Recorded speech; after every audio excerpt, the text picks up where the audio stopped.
fiery depths of the Sonoran wasteland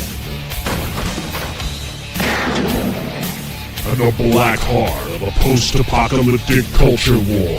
You believe in Jesus? Yes, I do. Well, you're going to meet him.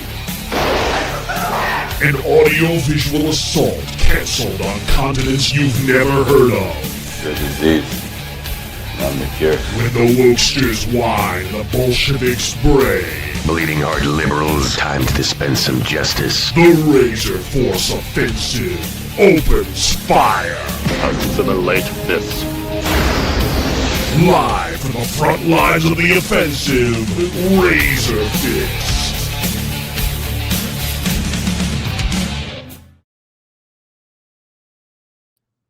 He is a heavy metal maestro, political prisoner, and patriot pardoned by none other than Donald J. Trump, the Archon of Iced Earth, the High Chief of Chugcraft, JON SCHAFFER of Iced Earth, Demons and Wizards, Sons of Liberty, on and on. Welcome to the RazörForce Offensive, sir.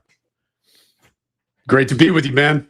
Yes, this Finally. is It's awesome. long expected party. We are, of course, joined as always by my co-hosts, Taryn Kell and Tactical Hobo. Say hello, sir. Yo. And we're all champing at the bit to ask you questions about, gosh, your career and absolutely everything that has been going on in the last several years, because you have had one wild-ass few years, the last half-decade or so. But you're back with some Sons of Liberty collection, and we're going to talk about that a lot because, Hobo, I believe you were the one to finally introduce me to Sons of Liberty, and I've loved it ever since. It's awesome that we're finally getting kind of a proper collection, and we got a music video, for crying out loud. So that music video is linked in the description. Go check it out. If our mods, by the way, would link that in the chat, I'm sure he'd appreciate it very much. But gosh, Iced Earth, where do I even begin? Oh, well, shoot. You know where I'm going to begin, actually? Speaking of a blast from the past, I want to show you a little something. Now, I am of the faith, like you, but nevertheless, Awesome. I love me some King Diamond.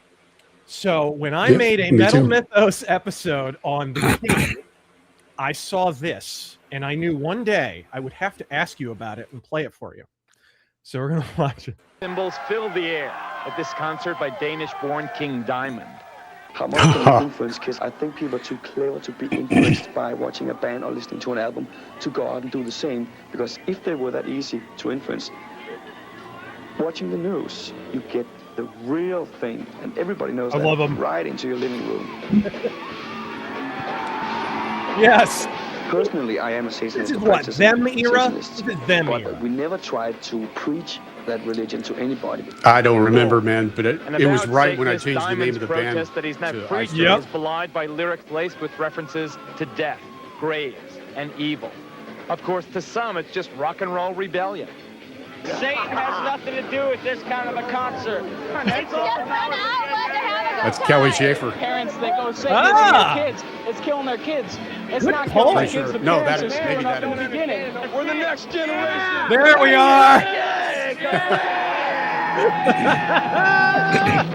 There we are. Now, who is that handsome bastard? Who is that fella right there? Dude, you know, that nice shirt. That's right when that has to be 88 because that's when I changed the name of the band and I got that shirt made at a flea market. I think it was in Oldsmar in the Tampa area. Custom and that's shirt. Greg Seymour there next to me. Yeah, it's crazy. Yes. Did you ever do the thing where when I was in like punk bands and stuff, where you just make the shirt with like Sharpies on like oh yeah, like white shirt? Yeah. Oh yeah, absolutely. That's all. So sure. I had to run that. King Diamond's a fine transitional figure here, really, for where to begin.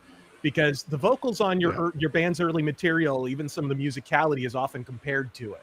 So I guess kind of talk to me about the first EP, Enter the Realm, was re-released in 2019. You guys should go check it out. I think it's on Spotify, whatever. But it was originally on like what, cassette and vinyl only? Something like that? It was on cassette. It didn't, we never did it on vinyl until what was that? The 30th anniversary of the demo. So we did a license deal with Century Media, and they put it out on vinyl for the first time. So it was only on cassette before that. Yeah. So quite what was expensive if you were able to find it in the aftermarket? It brought yes? some pretty Was serious that money. was that your standard get the record company's attention kind of EP? Because you were gobbled up by Century Media shortly thereafter, right? Yeah, we had done it. We didn't have much studio experience, but we had a little bit. And as Purgatory, we did a few demos, and like a 4-track demo. Then we went into Morrisound, and I think that one was an 8-track demo. And but then I felt like the songs were actually there, and so we did the after the name change, we did Enter the Realm, and it was worth putting the money into it and to make a cool package for that time. You know what I mean? We sold the tapes for $10 a piece, which was pretty expensive back in that day. But it was a full color J card, and it there was some expense involved in making it, and it worked, man. A lot of people were, especially in Germany, but in Europe especially, not so much in the States. We sold some locally in the Tampa area when we played, but it was mostly a European thing. But the magazines caught on, especially Rock Hard magazine. They made it like Demo of the Month, and then it got voted Demo of the Year, and that led to the deal with Century. Yeah, I've recorded a first album before, and I recall how clueless I was. What were your memories of cutting your first like self-titled record and the EP and everything? Were you guys fumbling around, or did you take it pretty seriously right from the beginning? Oh, we were very serious about it. We just weren't experienced, so, and you're dealing with a tight budget, so you've got to get it done. But the band was super tight. I mean, we practiced 5 nights a week, and even after working in the Florida sun all day, I mean, we were super dedicated, and everybody had, labor jobs and out in the sun.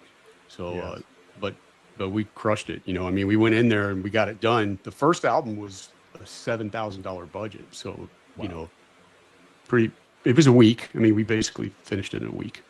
Right. Which is usually how it goes. Yeah. And sometimes you capture an energy that you have. I mean, because dude, listening back to that EP and everything, it holds up. So does the first album. It really does. And it's suspiciously kind of polished. Like one of the things that strikes me most about Iced Earth, while most bands really sort of cut their teeth to find their sound on the early record, like I love Accept, for example, but they sound nothing like Balls to the Wall or Restless and Wild in their first couple records. But you sort of already have the melodic sensibility. You've already got the galloping riffs, the sort of high concept subject matter here and there. You guys were like remarkably a complete concept pretty much right from the word go. Was that the really what would you attribute that to? I just think, we always like telling stories. It really, with Storm Rider, it started because Iced Earth is just a collection of songs. But the thing is, I always had this pretty confident. I knew that it was going to be that we were going to make it somehow, and so by the time we recorded the first album, most of the Storm Rider material was already written and we were already playing it. Almost all of it, actually. But I wanted it to be chronological, even though the Storm Rider material was a lot stronger. I just wanted to put it out as the thing was developing. Like, it felt right to do that. Right. I think the mix that Zeus did for the 30th anniversary of the first album is really great. It sounds, for what it is. That was a 2-inch tape, man. That was back, in the old days, and I was using a Marshall Jubilee series amp back then, so it was always bothering me. The tones of the guitar still bothers me, and there's not a whole lot that Zeus could do with that. He also did the Storm Rider remix, which is coming out this year. It's out on cassette and 1/4-inch reel to reel.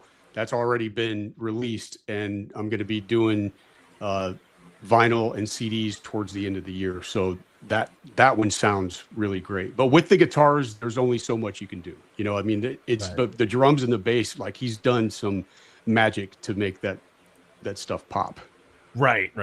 By the way, Hobo, feel free to interrupt me. I love being interrupted because I know you have questions to ask too, but I'm fanboying out too. But Night of the Storm Rider, I want to talk about. It's fascinating given your recent trajectory into faith and returning to faith and whatever.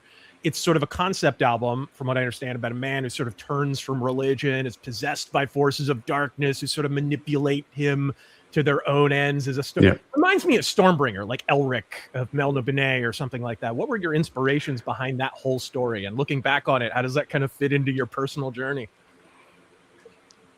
I don't know where. I honestly have no idea where the inspirations come from. I mean, I know, like, when I went to Gettysburg, I knew something epic was going to come out of that. When I was at a flea market and I bought that 100-year-old copy of Dante's Inferno, I knew that, like, I could just feel it, and it was like, you know, there's things like that happen quite frequently, but I don't really remember.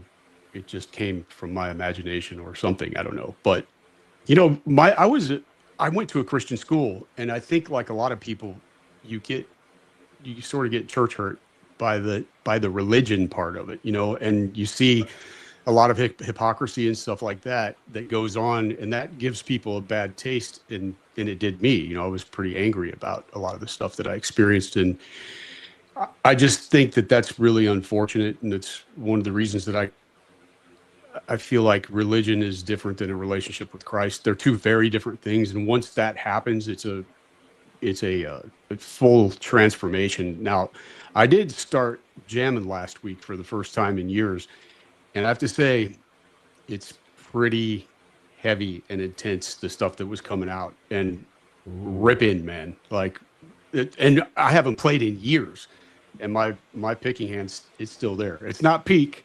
And I definitely have to work up some calluses on the fret hand, but there was some. So there's plenty of heavy stuff that you can reflect on being a Christian that's going to come out. You know, I mean, and I just think that it's been part of the journey, man. You know, I considered myself a Christian before I went to that school. By the time I got out of it, you know, I was something else. And I never got into Satanism. I mean, I thought it was fascinating. I was like in a black metal band for a little while, but it was never like a smoke, crack, and worship Satan thing or a heathen thing. It was just kind of right. But I think a lot of like the Christian, like theology, the Bible, whatever, can be dark, and it can be very inspiring. I mean, look at what Striper is probably heavier than they've ever been. You know what I mean? They find some dark kind of power. They're almost a power metal band at this point, and they find dark I haven't heard it. It's great. It's great. I highly recommend the last several Striper records. They've really taken, since like about 2017, a real sort of power metal-y kind of dark direction. It's really good. And of course, with Michael Sweet being such a good singer. But that actually is a great segue. As you begin writing new material, when I came back to my faith, I started writing a comic. I don't mean to plug or anything. I would be happy to send this to you, by the way. It'd be awesome. But it'd be great. So as I wrote, I sort of thought it was going to be a spooky pulp Western, and it turned into sort of an allegory for one man's return to Christian salvation.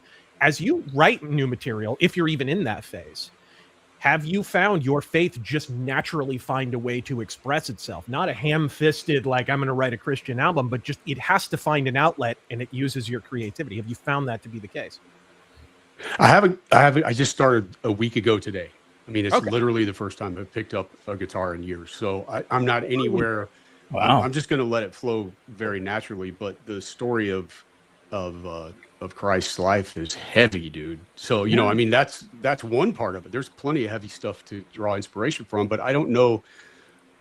I'm not going to make any decisions about anything. I'm just going to let it flow. I wasn't even planning to start playing guitar. It just happened. And I was waiting for that. I can feel the creative energy starting to swell, and I know myself well enough to know it's starting. But I'm not forcing it. I'm not pushing it. I'm not on a schedule. I don't have tour dates planned.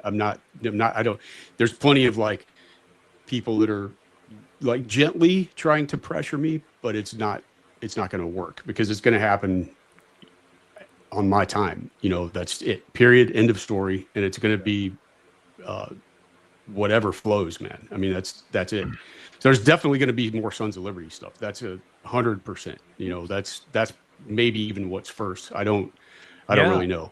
Sad Wings raging. we'll I hope you don't mind us taking just a few questions from the audience here and there. Just adds a comment. Loves the Sons of Liberty stuff.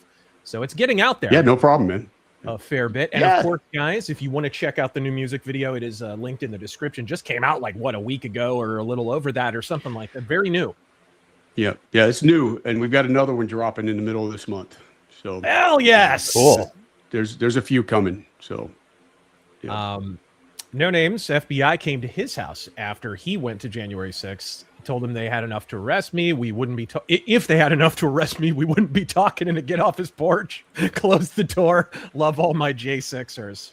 We have several January 6th viewers and stuff. The lectern guy, the famous lectern guy who walked off with the lectern, is a fan of the show. Great dude. Shout out to him. I hope he's watching. And awesome. I'll do one more and ask another question here, unless Hobo or Taryn have anything to ask. Let's see here. Luke Newcomb reviews Demons and Wizards is one of my favorite bands, and it pains me to see that 3 isn't on Spotify or iTunes anymore. Thank goodness I got it on CD. I love really. That record. Yeah, I love that record. It was great. I had no idea. I'll have to investigate that. I know it's still on Apple Music, so strange. I didn't know that. So we were picking up on Storm Rider. So John Greeley comes in on vocals. Is Adams before that. And in comparison to your first singer, he has almost like a thrash or a death metal vibe at times. Does this kind of naturally come from your musical style you were evolving with? Or had you been looking for a more aggressive sound like right from the beginning? The music was definitely getting, on that album especially, Burnt Offerings. Actually, those first 3 albums they're pretty aggressive. Yeah. But it was more that the music was growing, to a point where it just required more from the vocal standpoint. So Tom Morris is the one that told me about John Greeley because he had recorded him in some other band. And, I was asking, do you know anybody local that would fit? And so, we did that. We just did the tour, one tour on the first album and one tour on Storm Rider. Yeah. Were those pretty small? Yeah. Well, we were opening for Blind Guardian, and nice. They weren't big rooms, but they were packed because they were sold out every night. And it was amazing. I mean, our first show was in Hamburg, Germany, and we didn't really know what to expect. I mean, I actually saw around the time I was introduced to your music. I saw them at Wacken in 2002, so they were headlining. Oh, really? Yeah, that's the only time I've seen Blind Guardian, but it was wild. That was in Hamburg. It's the only place in Germany I've ever been. It's pretty crazy. You maybe should have kept the name Purgatory, because after 91, you entered something of a purgatory period. Like a half decade would elapse before you would record Burnt Offerings.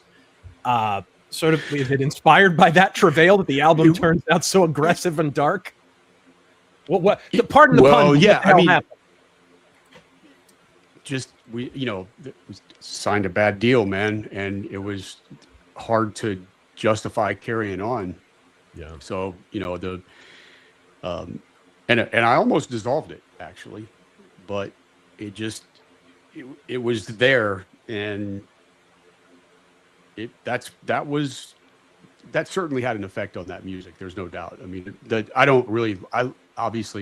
some songs that I love on there. I mean, Dante's Inferno is a killer song. It's one of my best compositions, but from the standpoint of I don't listen to that stuff ever anyway. I mean, it's just, unless we're going on tour and I have to learn something or just rehearse along with it before all the guys get together. But, it brings back a lot of memories. It wasn't a fun record to make. It was a struggle. It was, Tom's wife got killed in a car accident, and, it was there was just a lot of stuff. But I know it's kind of a cult classic in the catalog. Yeah. It's just not my favorite album. Yeah. I just love that. This whole period. I love, You form a few partnerships at this point. Famously, your now brother-in-law, Matt Barlow, he takes over on vocals. Shout out to him. I'm aware he watches the show sometimes. And you have your first run-in with Morris Sound Studios and all that, which absolutely anyone, even death metal adjacent, knows like a preacher knows the Bible. So what's the story on like Matt and how he comes into the fold and this musical marriage that is now recurrent for what, 3 decades? Yeah, well, we actually started recording at Moorsound in the 80s with the Purgatory went in there. Yeah, and we did Enter the Realm there. We did the first album, Storm Rider. We did Burnt Offerings there. And I was working with Tom Morris, that's Jim Morris's brother, and for those first few records. I did do a few sessions with Jim was engineering. I think it was on the Storm Rider album. Man, it's been so many years ago. But yeah, I mean, that was... I think it was the drummer that we had at the time that recommended Matt or told Matt about us or something. We were looking for another singer. We had several people audition, and it was for him, it was an excruciating audition because I didn't want to have to go through this again. So I was kind of putting him through the ringer on a lot of different things. We did. I wish we still had a tape, but I think the first song that we recorded was Burning Eden or Burning Oasis? I don't even remember what I ended up titling. It's one of the songs on Burnt Offerings, and we did I think it was we had a 4-track cassette player in there, and we did a demo with Matt on that, and eventually it felt like the right fit, and so we did that record and did a very few shows on it. Went back and to the drawing board and did the Dark Saga thing, which was, that was a big step for us because, I made a connection with Todd McFarlane and went out and we did the song. It was called Hellspawn at the time, but it ended up being Dark Saga. And I point to that poster behind you for our audience right there. That's awesome. Yeah, there it is. Yes, that's a beautiful Todd McFarlane Spawn illustration, Spawn concept record, basically. It kind of starts out not a Spawn concept album, from what I understand. No, it was right from the gate. Okay, right from the beginning. Yeah, the first song I wrote was called Hellspawn at the time, and then we changed it to Dark Saga. But the entire thing was written around that, and it was all just. I don't know, man. Matt brought some action figures for us guys in the band. Yes. It's one of those moments where I saw the Spawn figure and I was like, I'm picking something up here. So I went and started reading the comic books and I was like, dude, this is amazing. So I ended up meeting Al Simmons, actually, the real life Al Simmons at a comic convention. Matt and I we went up to Dragon Con in Atlanta.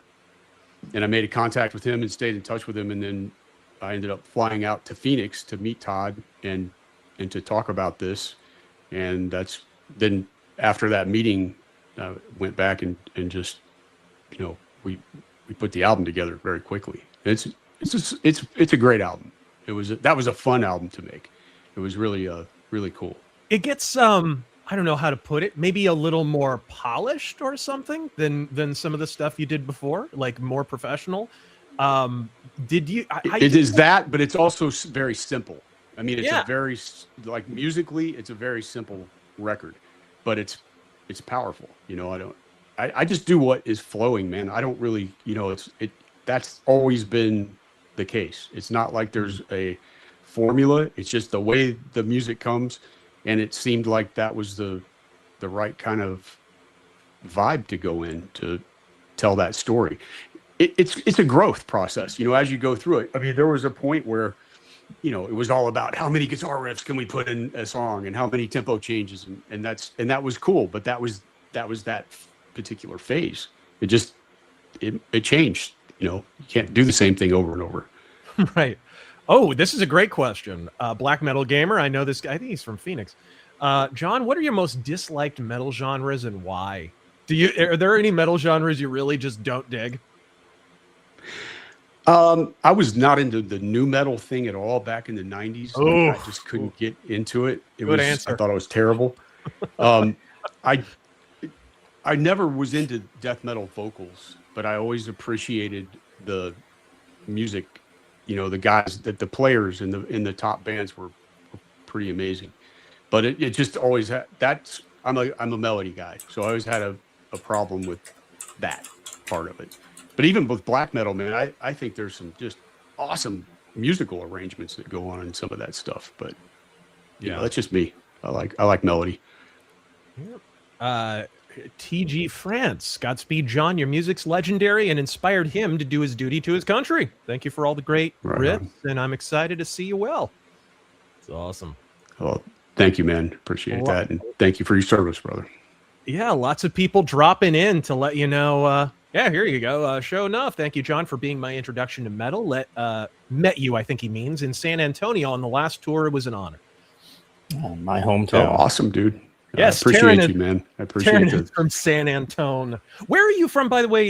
You've been out in Indiana, correct? Where about? Yeah, I mean, I've lived in a lot of places. I was born in Indiana. I'm, I lived in Tampa for a lot of years. Split when I was a teenager. Started the band. Greg and I did. He was the other guy that was standing next to me in that King Diamond, the Geraldo Rivera King Diamond. Yes.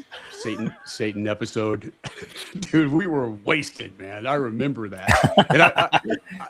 And this is back way before the internet.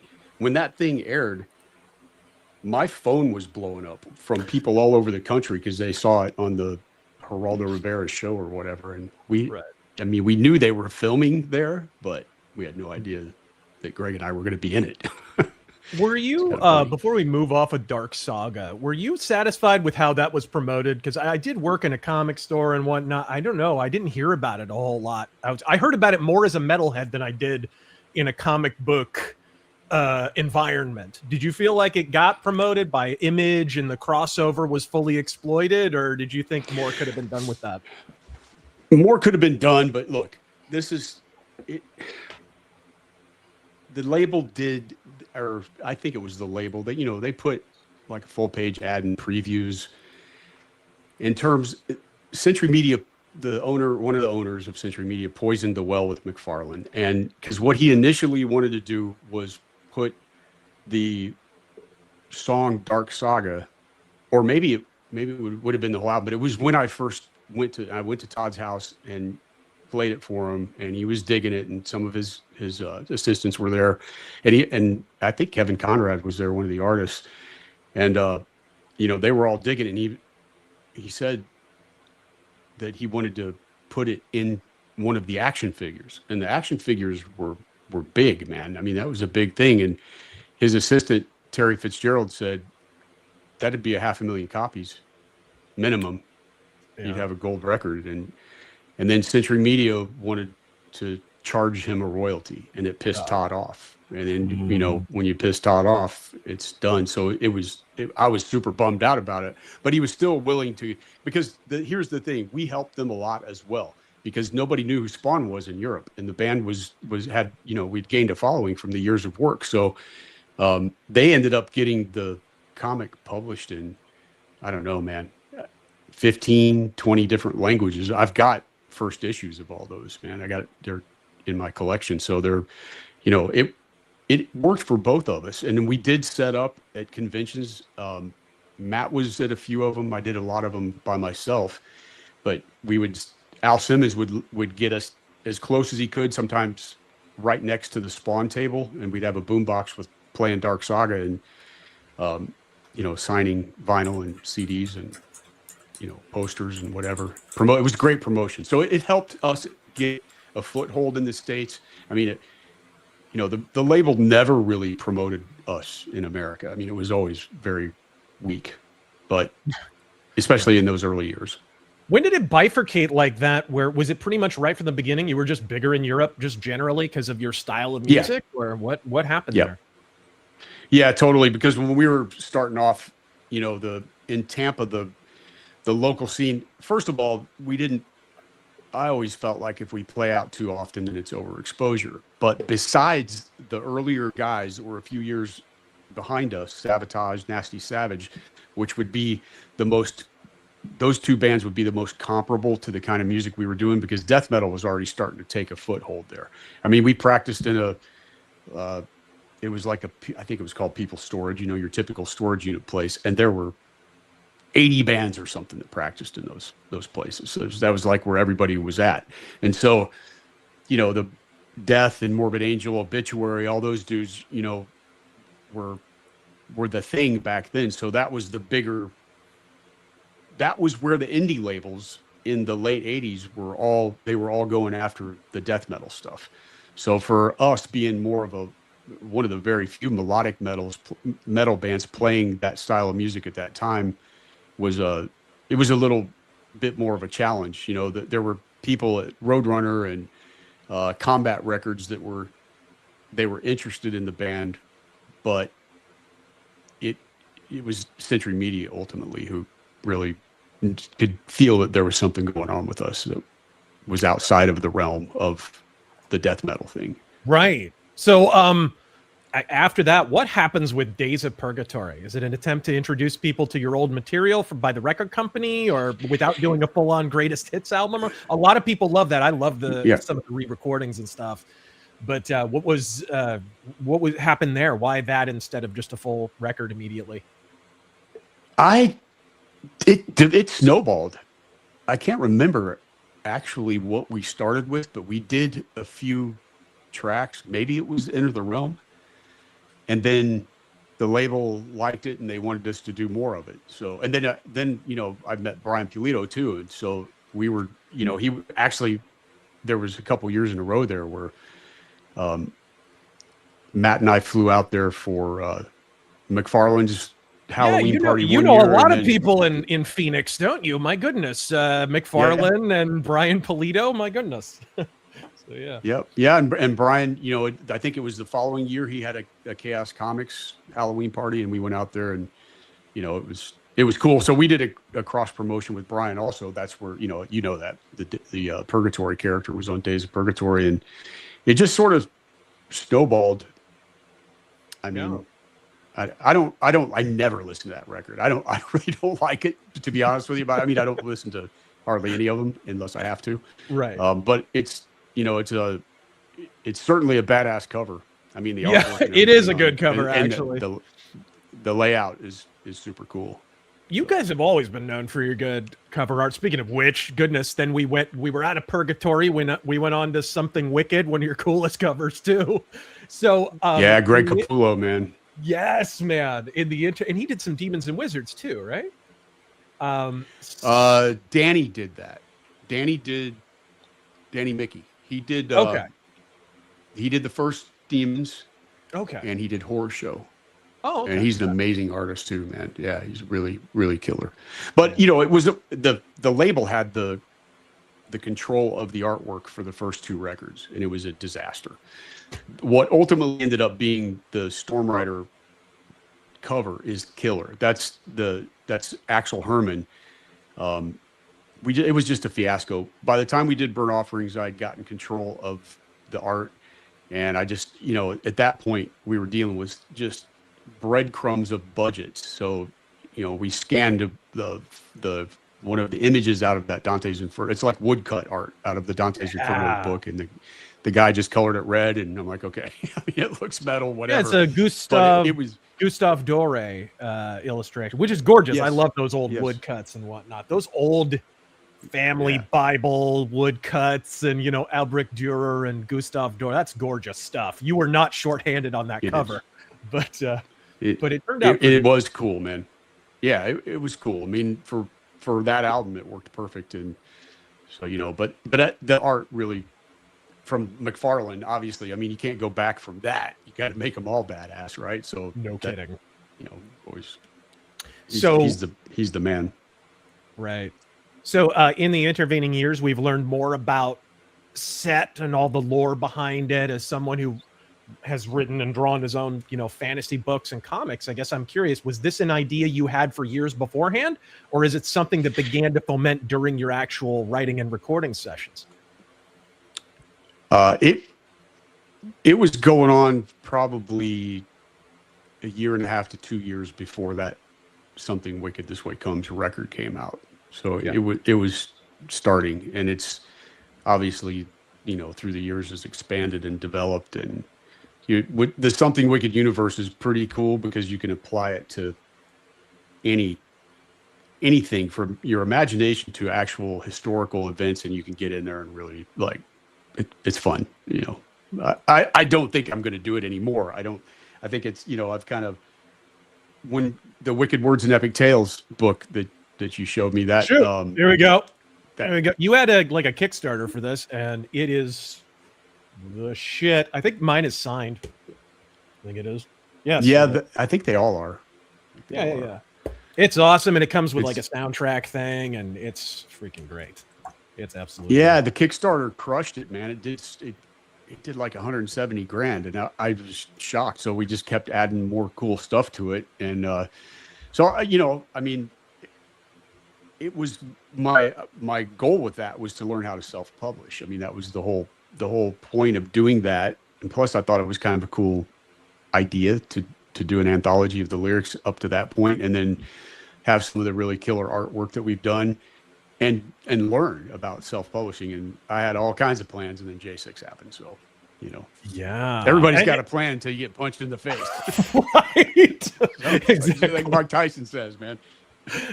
It's funny though, you go through some of those lyrics and stuff and some of your commentaries on them in there, and they turn kind of prophetic.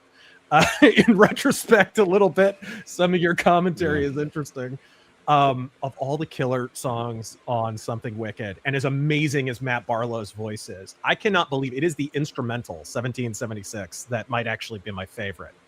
In retrospect, was this kind of foreshadowing The Glorious Burden a little bit, or sort of that concept just a little bit with the historical Revolutionary War theme? I don't know. I don't know that certainly wasn't conscious of that at the time. No. It's just something that I've always been passionate about. So it's, it's very likely when I feel so strongly about something that it's going to end up showing up in music at some point. So it just happened. But the music for that, besides the bridge that has the flute part, that circle of fifths part, that was all. That's one of the that's early. That's like I wrote that stuff when the band was called Purgatory. I mean, in the very early days, and I just thought, wow, it'd be cool to do that.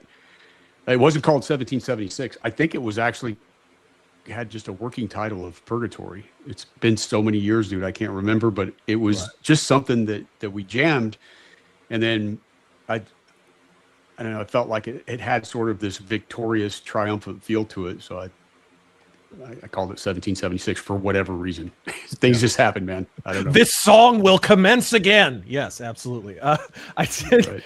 Oh man. Okay, dude, Hobo, you got to jump in on this because I think you introduced me to this album, freaking Horror Show.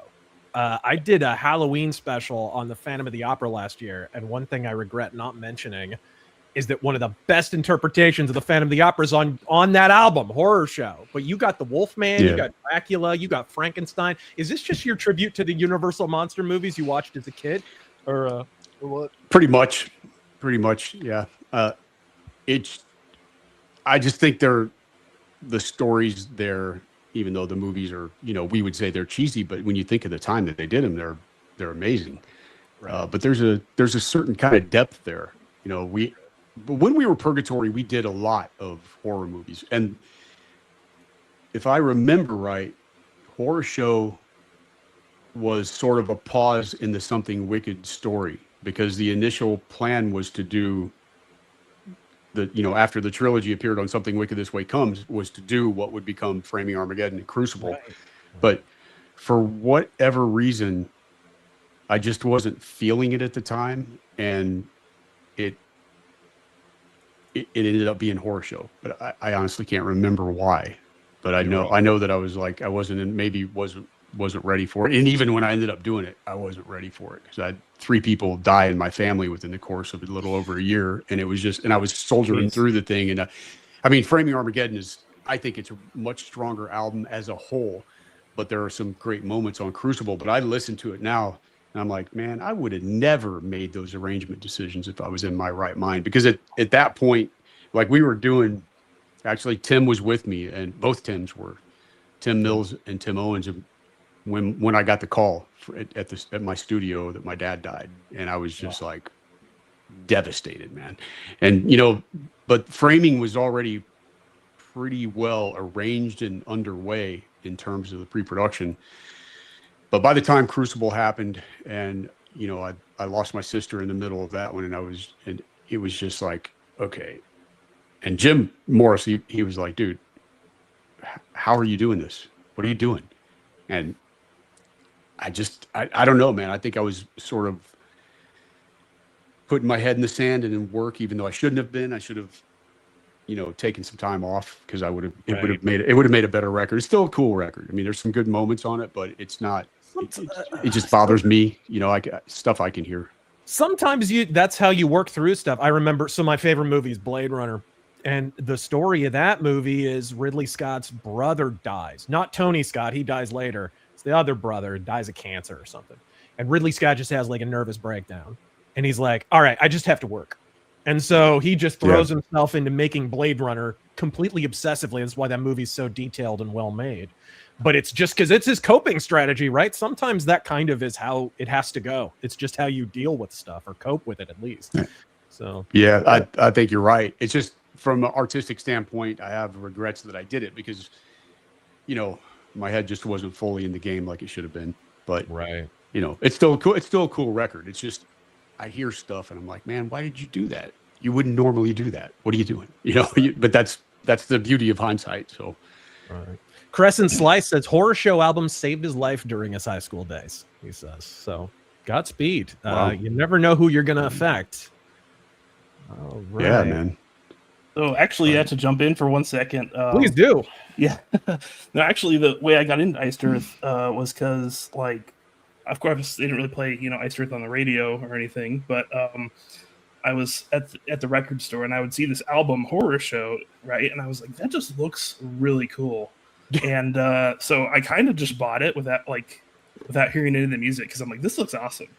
And I loved it. So, and then, I think I maybe introduced you to it, Razor. And yep, you definitely did. Awesome. You definitely did. We blasted it in your car a bunch of times, I remember. Yeah, so, it's cool how you can sometimes get into an album just based on, like, the awesome visuals of the cover. There is an art to that. There used to be. I feel like it's less so in the age of Spotify.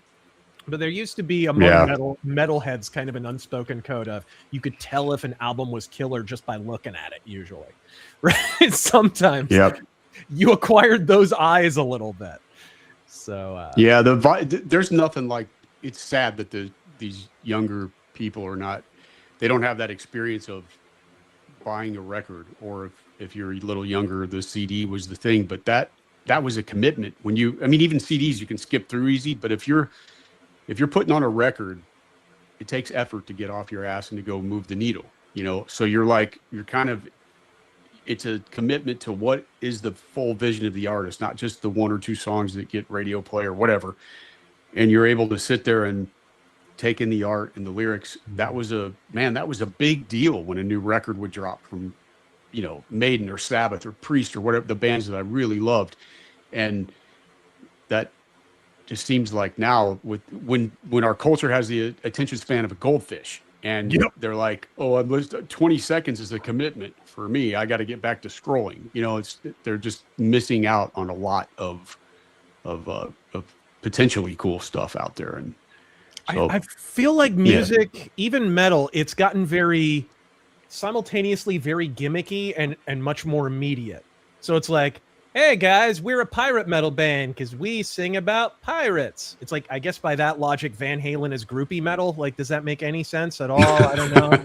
And if the song isn't really gimmicky and grabs you by the nads in the first 5 seconds, it's like, I'm not interested. It just, man, I think some of the ability to absorb a complete work of art has been lost as a result of the internet a little bit. Okay, before we move off Horror Show, man, and the Phantom of the Opera, which version of Phantom of the Opera is your favorite? Do you have one? The silent movie, the sound one, newer one? Yes, Lon Chaney. The side. It's just because I remember from when I was a little kid, and it's so creepy, and it had to have. Can you imagine when it came out how that must have floored people back then? I just think it's the makeup and the look of that, or epic. But you know, I actually love Andrew Lloyd Webber's Phantom of the Opera too. I mean, I just think it's cool.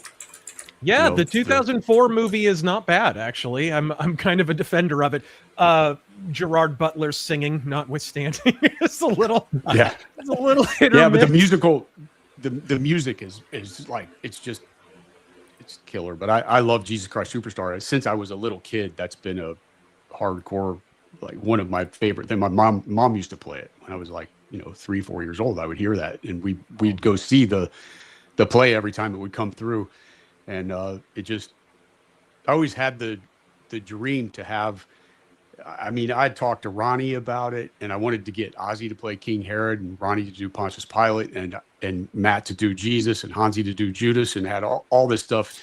And I mean, I remember Ronnie telling me, "Well, John, you can get me or you can get Ozzy, but you're not going to get both of us." Yeah, it's not happening. That will not happen. I was like, but it never. And Pete Steele, I wanted him to be Caiaphas, man. And we were talking about it, and it ended up becoming this big, because to me that could be so metal, like done the right way, it could be so epic. And the problem was that because we would have had to have released it in Europe. We could have done it in Europe, and it would have had to have been sold as an import into the States, because there's different rules on the copyright thing, because it's a musical. So you can't just do it and make sure that the writer gets the money. We would have had to do demos of every song with all of those singers and get them to Andrew Lloyd Webber to be approved. Whereas if we would have just done it in Europe, and it's obviously, I mean, it's got a following over there, but it's huge here. So it kind of ended up becoming like, this is going to be a logistical nightmare to try to do demos, the expenses and the logistics of doing that just to see if it's going to get approved. I kind of gave up on it, but it's always been a fantasy of mine to do that. I think it'd be badass, man. Hey, maybe you could do like the Ultimate Crusades themed Christian metal album or something. Make your own Jesus Christ Superstar. But anyways, hey, you never know. Yeah. So you mentioned Hansi. You do Demons and Wizards around this time. You team up with Hansi Kirsch of Blind Guardian for full on kind of fantasy power metal, basically. Where did this come from? Had you wanted to make full on Frodo in the Ring metal for a while? And what drew you to Hansi? Like, was it just friendship, or was there a quality to his voice and songwriting that you dug? It was friendship. I mean, we bonded from the first tour. I mean, immediately, both bands. And because we lived on a bus together for a month or whatever, 5 weeks, something like that. And so we just had a blast, man. Tour was crushing it, and it was awesome. So, I mean, that started it. I was over in Europe doing a promo tour for some album, and I spent a couple days with Hansi, and, we would always party, and we went out and got hammered one night, and the next morning, I wake up, I'm on his couch, and there's an acoustic guitar over there, and I just started playing it, and he started humming a melody, and we're looking at each other like, this is pretty cool. Yeah. And so we ended up going to the Blind Guardian studio, and we wrote the song My Last Sunrise. And initially, we were talking about Iced Earth doing a version and Blind Guardian doing a version, and then I remember calling Hansi at some point, maybe some weeks or months after, and I said, you know what, dude, let's just do our own thing. I mean, there's something cooking here from a chemistry standpoint. And yeah, I mean, we don't really get into the whole like Hobbit thing and all that stuff. I guess there might be a song or two. Yeah. On there, but I don't. Yeah, I was going to say, I wrote a few this songs album. lyrics, sorry to interrupt. This album kind of lyrically, it references all kinds of stuff, like Wagner. There's stuff from Paradise Lost. There's King Arthur on here. Yes.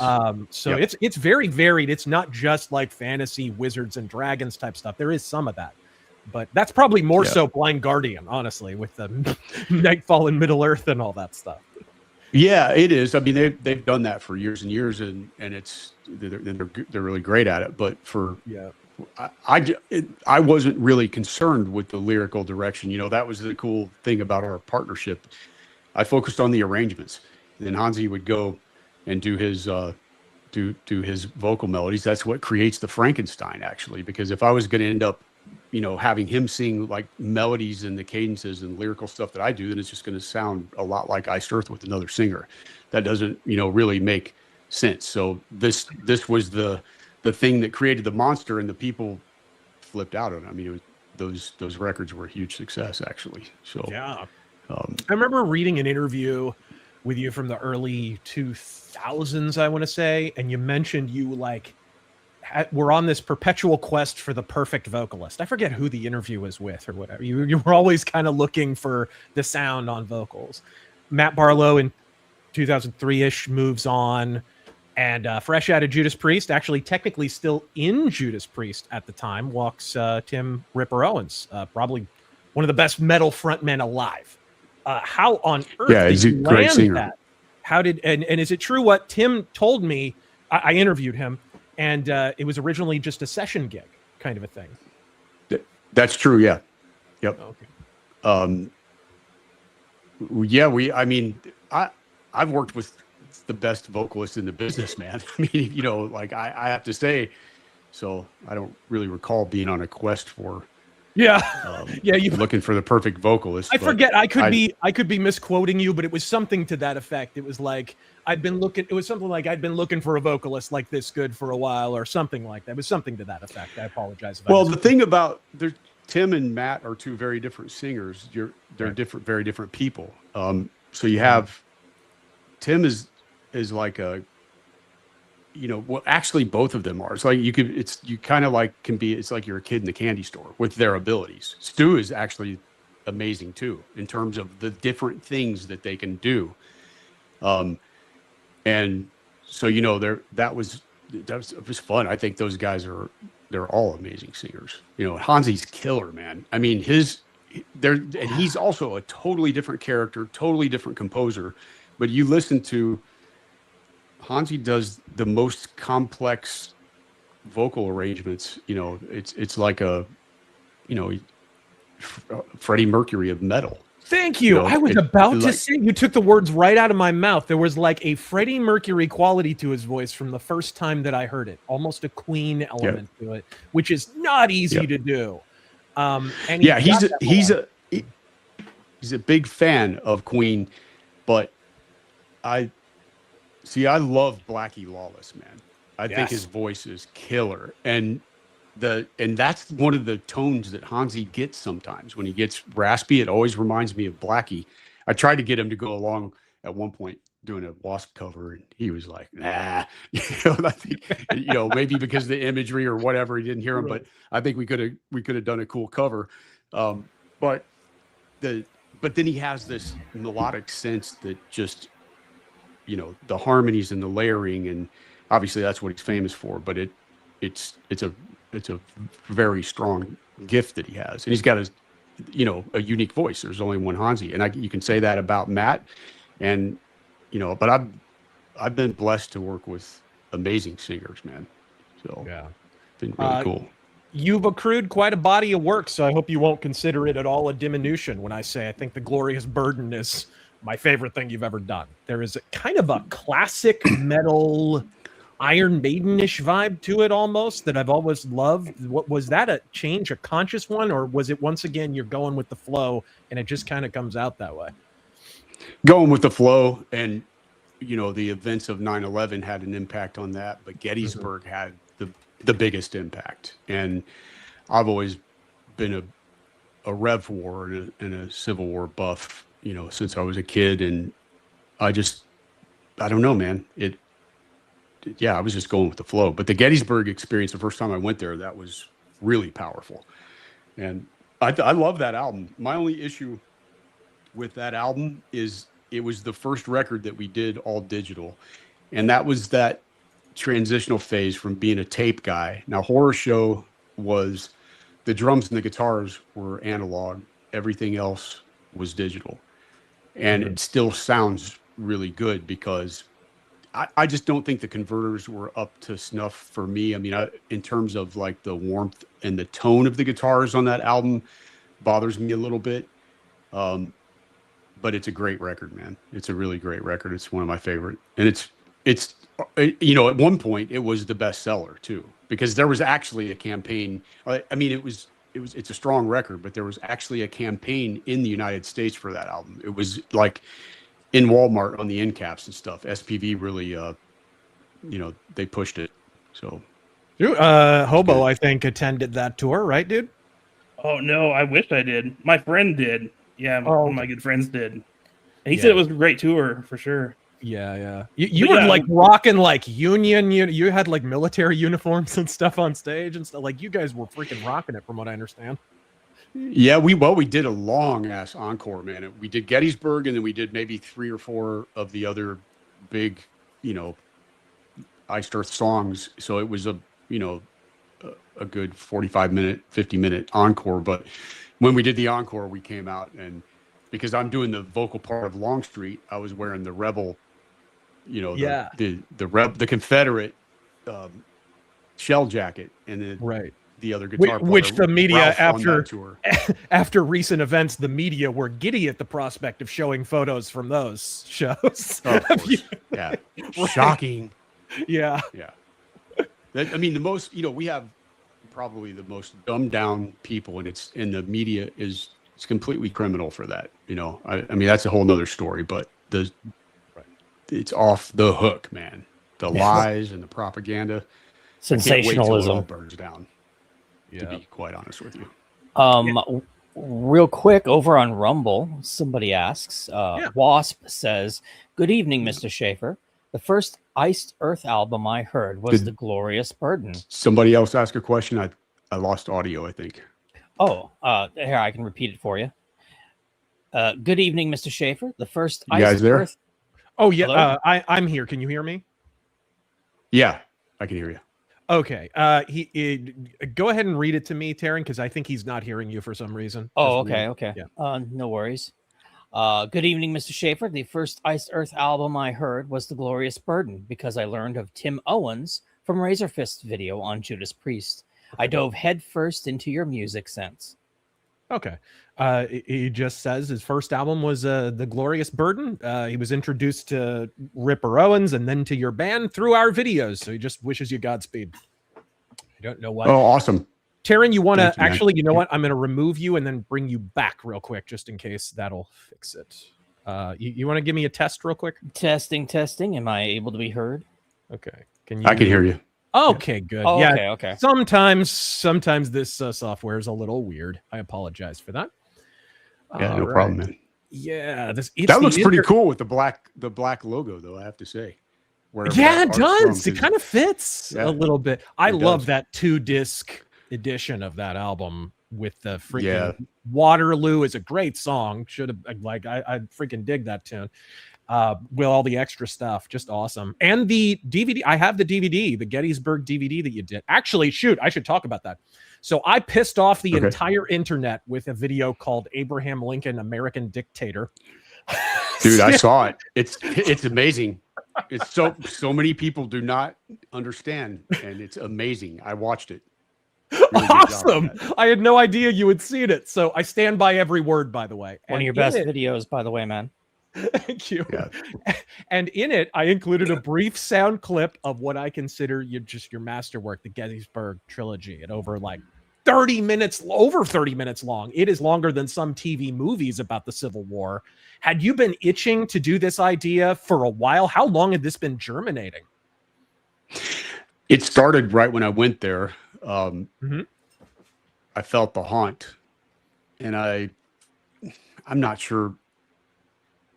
The time before the writing started, it was maybe a year, maybe.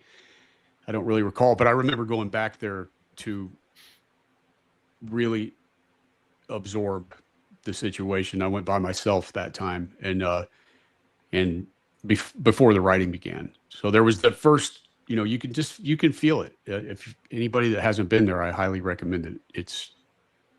It's a powerful place. So it was probably a year or so.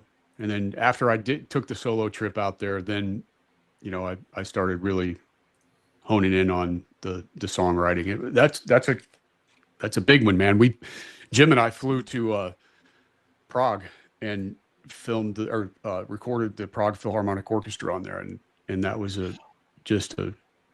such a cool feeling. It was a 55-piece orchestra, if I remember correctly, and it was so powerful. And I remember I had tears in my eyes, and Jim just looked at me. He's like, "Man, are you hearing this, dude?" I'm like, "Yes, I'm hearing it, man." It was great. Yeah, that turned out just great, and the storytelling on it is really incredible. I love you do a little bit of vocals on that, right? Yeah, just a little bit on High Water Mark. High Water Mark. I'm doing the part of that dialogue between Lee and Longstreet, which is awesome. Again, it just carries the narrative forward, but it's got a lot of dynamic. It's hard to do.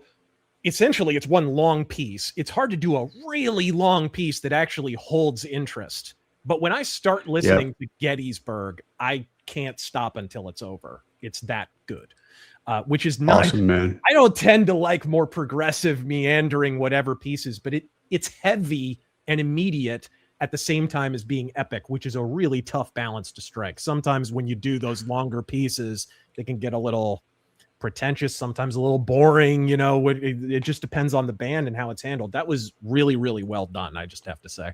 But next, thank you, man, you did the next Demons and Wizards album, Touched by the Crimson King, which it kind of snuck up on everyone. I remember walking into a record store one day and it was just sort of there. This thing rules. It's got Wizard of Oz songs on there. The title's a reference to the Dark Tower. Hell, you got a song about Frodo on here. But here again, yeah, that's right. No tour happens. How did you feel about how this album turned out? And were you at all disappointed you didn't get to tour on it or anything? Oh, we definitely could have toured it. Demons and Wizards was, was pretty high demand. It's just scheduling. The Iced Earth and Blind Guardian were forces to be reckoned with and busy. So that was always the reason for the lengthy pauses between our schedules. That was always the issue. But that song you were talking about, I forget what it's called. Seize the Day. Seize the Day. Yeah. That one I wrote when I was out. Well, it was happening in my head, and that musical arrangement, I called it, the working title was Night Train, because I'm out riding my Harley and I had that going on and on in my head. And when I got back, I'm like, I just did a demo of it and I called it Night Train. And, when I hand it over to Hansi, then he just goes and does all his stuff to it. But it's a cool record. It's not my favorite. I like the first one. Well, I like that one. There's some good stuff on there. Bobby Jarzambek is an amazing drummer. He was awesome. Oh, you know what happened? I had the flood in my basement, which is, the studio. It was a home studio, and we had finished tracking The Glorious Burden, and I had a retail store called Spirit of 76 Collectibles back then, and my wife at the time was getting in the shower because we were heading to open the store, and she yells to me that the water heater's down. So I'm like, okay, let me go down to the basement, see what's up. And there was like 5 feet of water in there, man. A full 810 SVT cabinet was floating around. Oh no. My most prized possession of my guitars was the Liberty Tree guitar. And that thing was destroyed, but there's a whole nother story about that. But, so that was devastating. And I ended up having, because my Larry's, my signature amps were ruined, and we were close to starting to record the Crimson King album, and I had to end up using another, I can't even remember the brand of the amp, but that's probably the reason, because it's not my tone exactly. And we worked Jim. I was driving him crazy. It got close, but it's not right. So that always sticks in my craw a little bit. Yeah, it's almost, I don't know how I would describe it, a little thinner maybe, something like that. And it's also part of the digital thing. I think it's like the converters are way better now, but there's just, look, when a few years before J6, maybe a year and a half, I had sent all of our master tapes, and there's a bunch of them, off to a guy in Jersey to transfer it all digital. And when you pull up those tracks that were recorded to tape, especially once the guitar tone was really dialed in, because I was still searching. Like, I have my Larry amp for Burnt Offerings, but we ended up doing some out of phase miking, and it's really scooped, and it wasn't, we just were overthinking the whole thing. So that one bothers me too, even though it's a big step up from the first album in Storm Rider. But then with Dark Saga, it really came into the tone that I've been chasing in my head the whole time. And so, we did 3 records from that point on, all on tape. And then Horror Show was guitars and drums on tape. And then everything went all digital because tape got so expensive, dude. It was like $350 back then for a reel, a 16-minute reel. And we're doing, pretty serious multi-tracking by this point. And it just didn't, financially, it didn't make any sense. Up and up. And when you get into a record like The Glorious Burden, there's, I don't know, probably 170, 180 tracks on there with the orchestra and everything and all of the battle sounds and all that. And you couldn't really do it on tape. I mean, you could have done some of it. And I wish that would have been the decision I made, to do just the guitars, if nothing else, just the guitars, because there's a big difference between the way they sound on analog. And when I pull those tracks up after the guy did the transfer down in the studio and listen, it's like, you can just A/B back and forth between the digital stuff, and it's so much better analog. It's so much, there's a thump and a warmth, and so I've been struggling with that ever since we switched to all digital.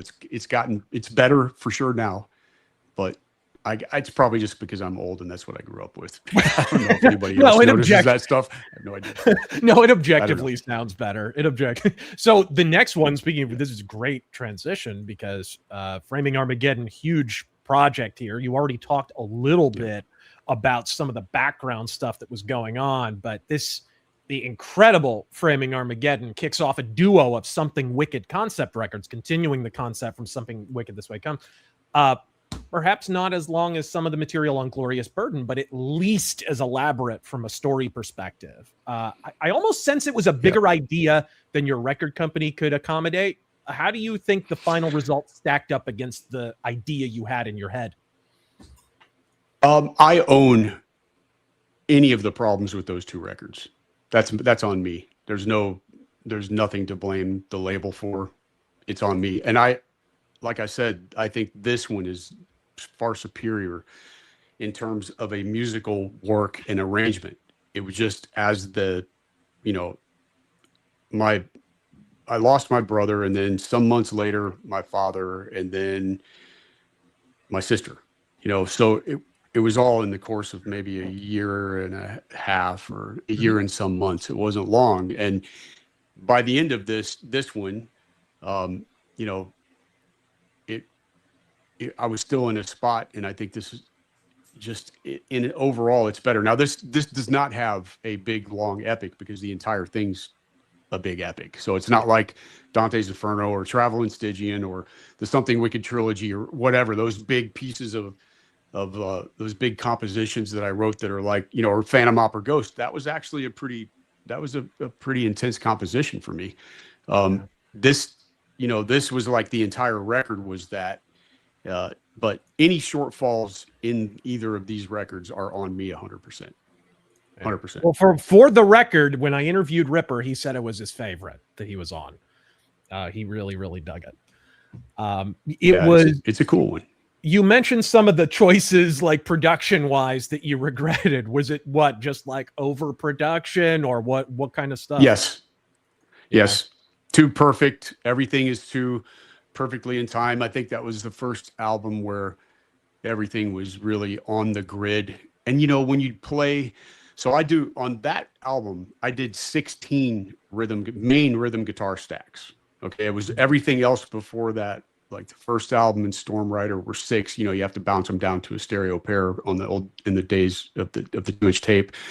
But there were 6 performances. Then I went to 8, and then with this one, I went crazy. I mean, I was logging which guitars I was using. I would do a set of tracks and then go over and solder in another pickup, and then do another set of tracks with that, and then switch guitars and do. I mean, it was like because it was the first time that I had like a crazy amount of tracks to work with, and I was just like, I'm going to go nuts with this, and it ended up being it's just too sterile. Like, it was a great learning experience with those records, which is the reason why, really, if you think about the trajectory after that, after Crucible, it was Dystopia. That was dialed back and more old school. And then Plagues of Babylon was even dialed back more in terms of making it more like organic and not trying to get into the weeds and make everything so perfect. And that's the trap that we fall into, because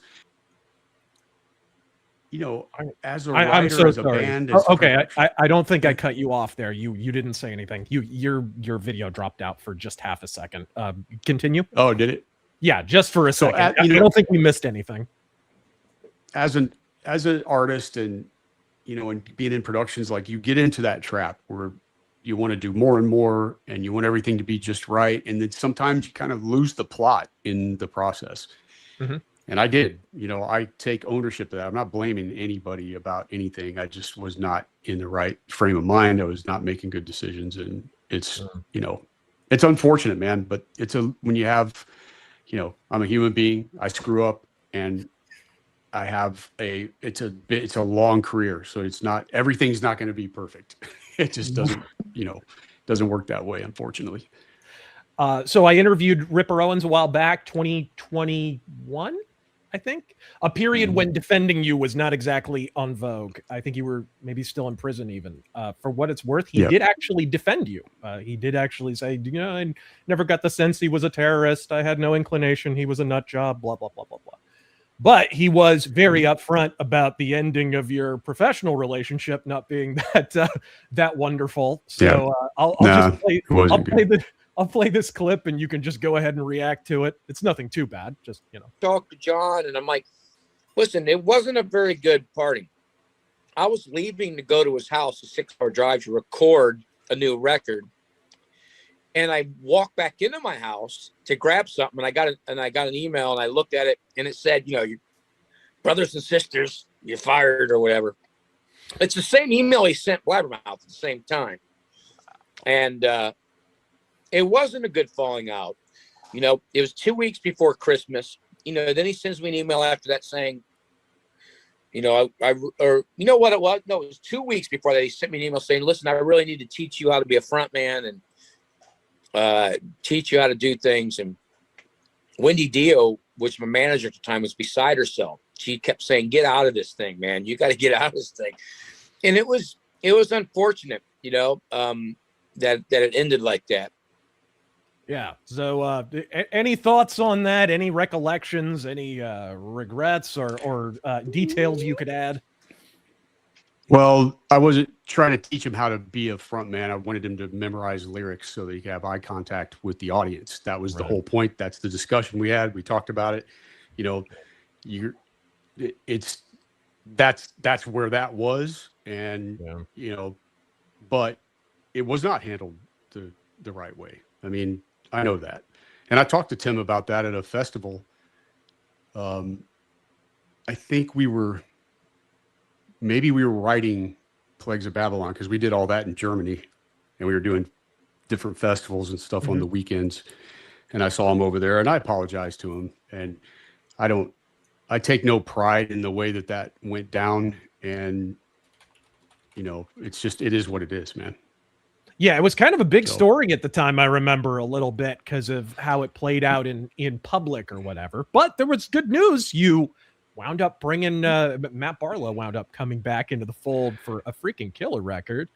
And that was really cool to see that reunion go down. I think everybody here on the dais, as it were, is a fan of Matt Barlow and Ripper and Greeley, for crying out. You've had some great vocalists. Like, I don't think you can freaking swing a dead cat and hit a freaking awesome vocalist that has been in Iced Earth. But Crucible of Man, you continue the Something Wicked saga, as it were. And yeah, so what are your thoughts on this? You've alluded to maybe being a little less satisfied with this than Framing Armageddon. Is that how you still regard it? Yes. I mean, as a work overall, has nothing to do with Matt. That's not, I mean, Matt's amazing. Neither of those, like I said, I take ownership of that. It's purely from decision-making through the arrangements, and that's it. And I was just like, I don't know, man. I was not in a good place.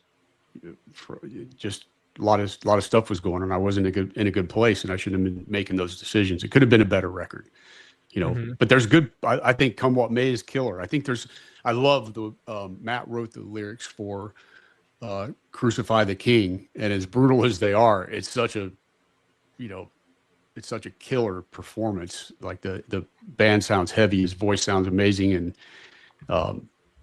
there's another one. So I Walk Alone, I think. There's some moments on there that are really powerful, but I just think as a flow, it's like if I listen to it, even a few years after I listen to it, I'm like, dude, those are not arrangement decisions that I would normally make. So, it's not. I'm not saying it's a bad record. We've got a really solid catalog. It's very, very strong, and I'm allowed to criticize my own work. So, and I do.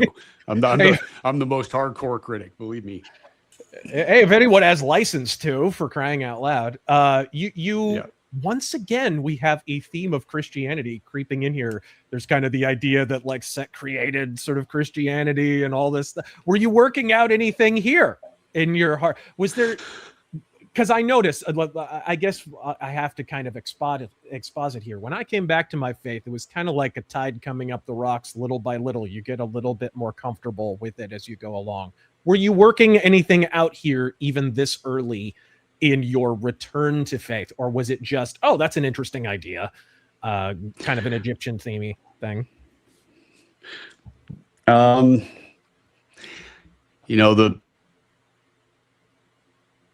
The way the Something Wicked story came was wild, man. And that would have been somewhere like maybe late 96, early 97, I'm assuming. And I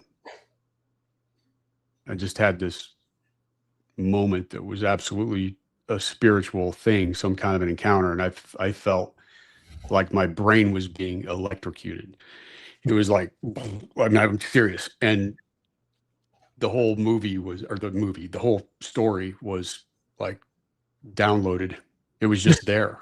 Not the whole thing, like all the details came, but the entire framework. And so I had to chase that. And I don't know what, I've had weird stuff like that happen before. And I don't really know how to explain it, but I wouldn't say that there was no conscious effort of like coming to faith. I've never had anything against Jesus, or I never had anything against people that were Christians. It's just the systems of religion, I feel like, have done so much damage, man. And that's really unfortunate, but the devil's good at his job, I guess, because if you're going to get in and rot something, I guess that's a place to start. But it's just one of those I've had a lot of experiences through my life. It was one of the heaviest, and I don't really understand what it's all about. So, but I just go with it. Like I said, man, I just go with whatever. I just find, especially now, like with everything that's happened, the heaviest stuff I've been through in my life results in the best material. Whatever comes, man, the floodgates are getting ready to open. I can tell. And when it comes, I think it's quite possibly going to be some of the most powerful music that I've ever written. And, at the end of the day, I'm only concerned with satisfying myself as an artist. If other people enjoy it, perfect. That's great. That's what you want, but not to the point where you're willing to sell out your art to please people. Like, I'm not here for that. It's just not, it's not my goal. Well, I want to be satisfied. Right. Regardless of where you were with your faith, you were certainly working some things out politically, because it was right after that my co-host here, Hobo, casually mentions to me this side project you were doing called Sons of Liberty, a more politically charged project. Like if Rage Against the Machine had touched a tit at some point in their life. Where did all this come from? I know the Jekyll Island book and whatnot was a big influence. Where did this come from, dude? Because this blindsided some people. I think it was just part of the overall journey that, again, was another, I would say, 100% spiritual experience. Yeah. And there were a few different things that led to that particular moment. And when it happened, the only thing I could do is go to the studio and start writing. And I wrote Our Dying Republic, and then it just happened, man. It just happened. And, you know, I've always heard very complex arrangements and melodies, and I was like a poet before I started playing guitar even. So, you know, I knew my limitations. I was hearing beyond things that I could sing, and because I'm never going to be a Matt Barlow, I'm never going to be a Tim Owens, you know, or a Stu Block. It's not going to happen. I just don't have that kind of a range. But this was like something that I felt that I had to do it. I mean, I just had to, regardless of whatever people think about it or how much I don't like my own voice, and I'm not a fan of my voice. But there's something there that's authentic, because it is authentic, because it came just like really fast. The whole thing came fast. And so I put it out. But yeah, I think God works in mysterious ways, dude. And all of these things, somehow we're all on a journey, you know, and this is just another part of a crazy life, dude. You can't make this stuff up. Why? So yes. And of course, gosh, one of the reasons you're even here is because Sons of Liberty is back with a new music video. Again, it is in the description, but we will rap about that even more in a moment. Like, I was so stoked to hear there was going to be new Sons of, because there was a good chance when I saw the first interviews of you after all your legal wranglings and everything were behind you, and we're about to get to all of that, you were seriously saying like, there's a chance I'll never do music again. You know, it's possible. Like, I'm not sure. I mean, and you know what? If I end up like really getting into songwriting mode and I'm not happy with it, then I won't do it. You know, so I mean, I don't know. At that point, it wasn't there. Yeah. Ever since this is a bizarre thing, and I think it's the season. But ever since J6 happened, there was not a moment since I was a young teenager where I didn't have complex musical arrangements going on in my head all the time, like very complete visions. The stuff that wasn't complete would be the things that I would co-write with other people. But most of the time it was like, I got to chase it to the very end. It's a crazy thing. And the lid was closed. Yeah. Like, it was gone. It was like the music is gone. And I've just recently started to feel that the Sons album was planned regardless, because they disappeared it. And that pissed me off, and there was a demand for it on vinyl. So, you know, I talked to Jim quite a while back. Before you move off at that point, I apologize for interrupting. Before you move off at that point, when he says disappeared, censored from YouTube, censored from all platforms, this thing was widely available, and you originally released it for free. So it was doubly obviously a work of censorship and a directed campaign. Yep. This was after the January 6th stuff. Which we'll talk about all that in a moment. But when he says disappeared, he means disappeared. It got censored, like some of my videos around this time did too. So sorry to interject there, but I wanted to add some context. Yeah, man. No, and so that obviously rubbed me the wrong way. And this production, you know, it's always bothered me because I was giving it away for free.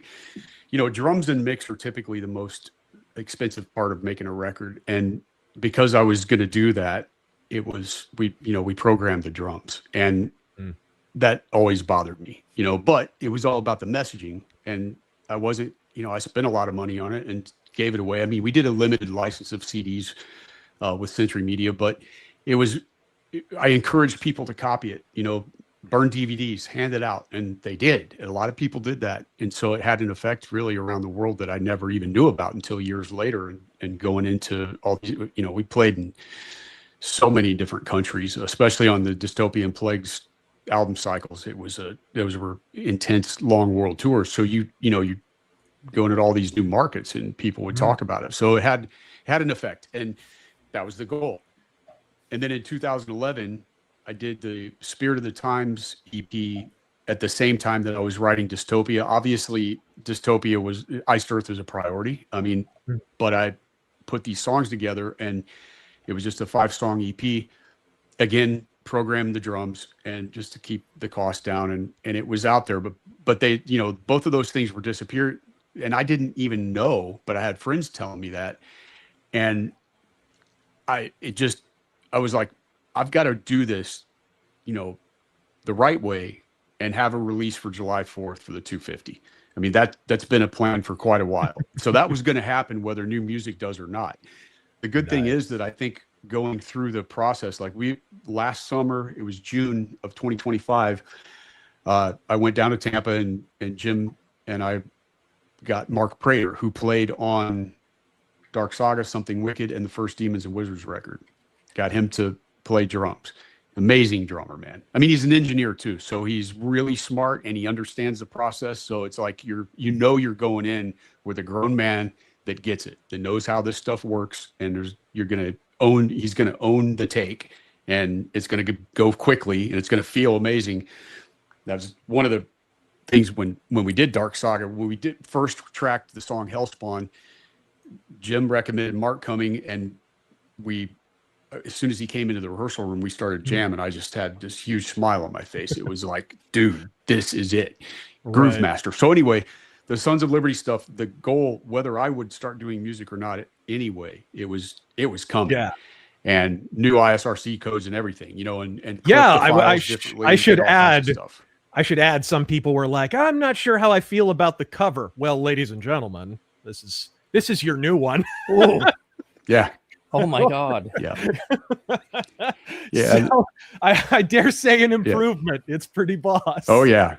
Yeah. Well, that was one of the rare moments, actually the only moment for both of those records where I could not see the artwork, because I've come up with all the themes and the ideas besides the McFarlane thing, but those were always the visions I was chasing, but I couldn't see anything for Sons. So we did super basic, the shackles on the Brushfires album was, if you look at the symbol that's there, it's basically like a $, but they're worked into handcuffs. And that was the whole idea of that, it was with the Fed and the crap currency system we have. So right. that was really, and the nine red and white stripes, the original Sons of Liberty. So this one has a lot of different kind of symbolism. And I don't know if you saw the back cover, but it's got the TV heads and it's got set up in the sky. It's definitely an Ephesians 6 kind of thing. Nice. And you've got the whole, like it's dystopia vibes intentionally. Yeah. The back cover is really a precursor to the front.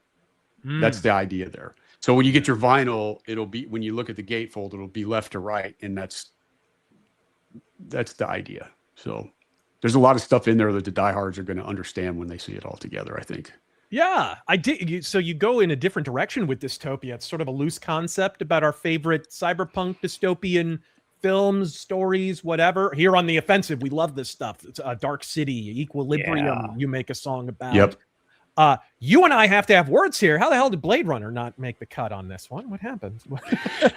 I don't know, man. We were just riffing through ideas, and those, Soylent Green is another one. It's on I don't know if it's on the main release. It might have been on a special edition, but that one, and we did V for Vendetta. It's the song Dystopia and the song Tragedy and Triumph, or like the bookends.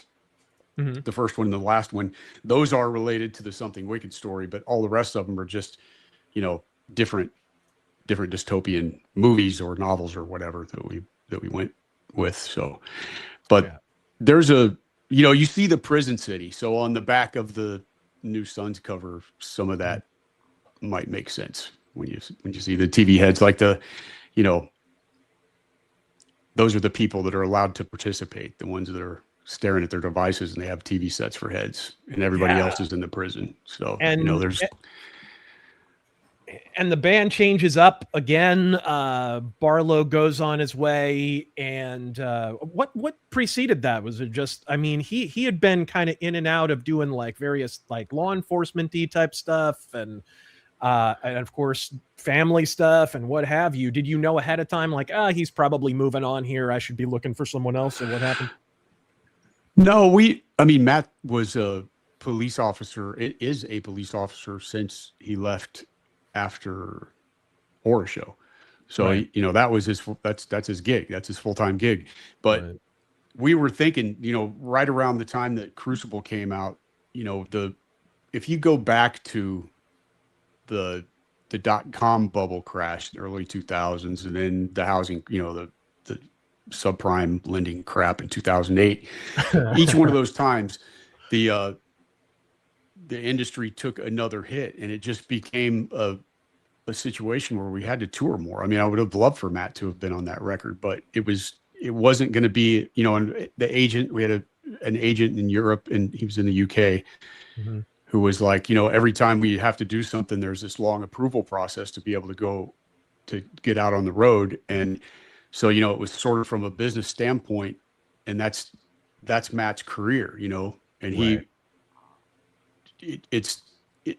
When you have something like that and you're going to get a pension and everything, to take a gamble on going out with a heavy metal band, it's a different, there's nothing secure about this business. It's not, if you're looking for that, this isn't the business to be in, unless you get to a certain point. I was always confident and willing to take the risk. I've gambled my whole life on this, splitting from home as a teenager. There was no backup plan, man. I just knew it was going to make it happen. So, right. But we talked about it, and it just wasn't, he wasn't willing to potentially lose his family because of all of the dates that the agents in our management was talking about doing, and taking it into places that we had never played. We played in so many countries, Russia, China, Israel, just all of these former Eastern Bloc countries in Europe that the band had never been to. I mean, we did Central America and South America and Australia, New Zealand, all that. I mean, there was just all these markets, and there was no way that Matt was going to be able to do that and not risk a lot of other things. So right. So you find Stu Block, who's, man, he's like, I don't know, the mutant child of Ripper and Barlow a little bit, kind of halfway. He can do a lot of different stuff, very, very varied. And your next several albums, you get, like you referred to earlier, you take a more standalone songs approach. It's like I did, it kind of comes to a head at Incorruptible, where it's very much, this is an album of individual metal songs, and it's kind of back to basics. Iced Earth, was there that conscious decision? You just didn't like how overproduced everything had been before, or what happened there? Well, Dystopia and Plagues are not overproduced, and Incorruptible is neither. But from a lyrical standpoint, it was a decision that I wasn't going to do any conceptual stuff, because Plagues of Babylon, half of it is related to it's like the zombie apocalypse within the Something Wicked story. Yeah. And on Dystopia, it's also more of a collection of songs. I mean, it does have a theme, but with Incorruptible, I just knew that I wanted to make it a collection of songs. But what those were going to be, I didn't really know until the songwriting started. I mean, I had always wanted to write a song about the Irish Brigade. So, I mean, that has been something that was in the back of my mind. And I think Clear the Way is one of the really strong tracks on there, and Raven Wings Killer. And, I mean, it's a great album. I think it's a really, really great album, and it did really well. So, I mean, it was cool. So, I'm not the biggest fan. No, go ahead. Sorry. Oh, no. I was just in connection with that. If Fingers, Toes, and Eyes Crossed, there were another Iced Earth album at some point, do you think it would have a broader narrative structure like the early stuff? Or would you take this single standalone song approach to keep things simple, do you think? Or is it way too early to even think about something like that?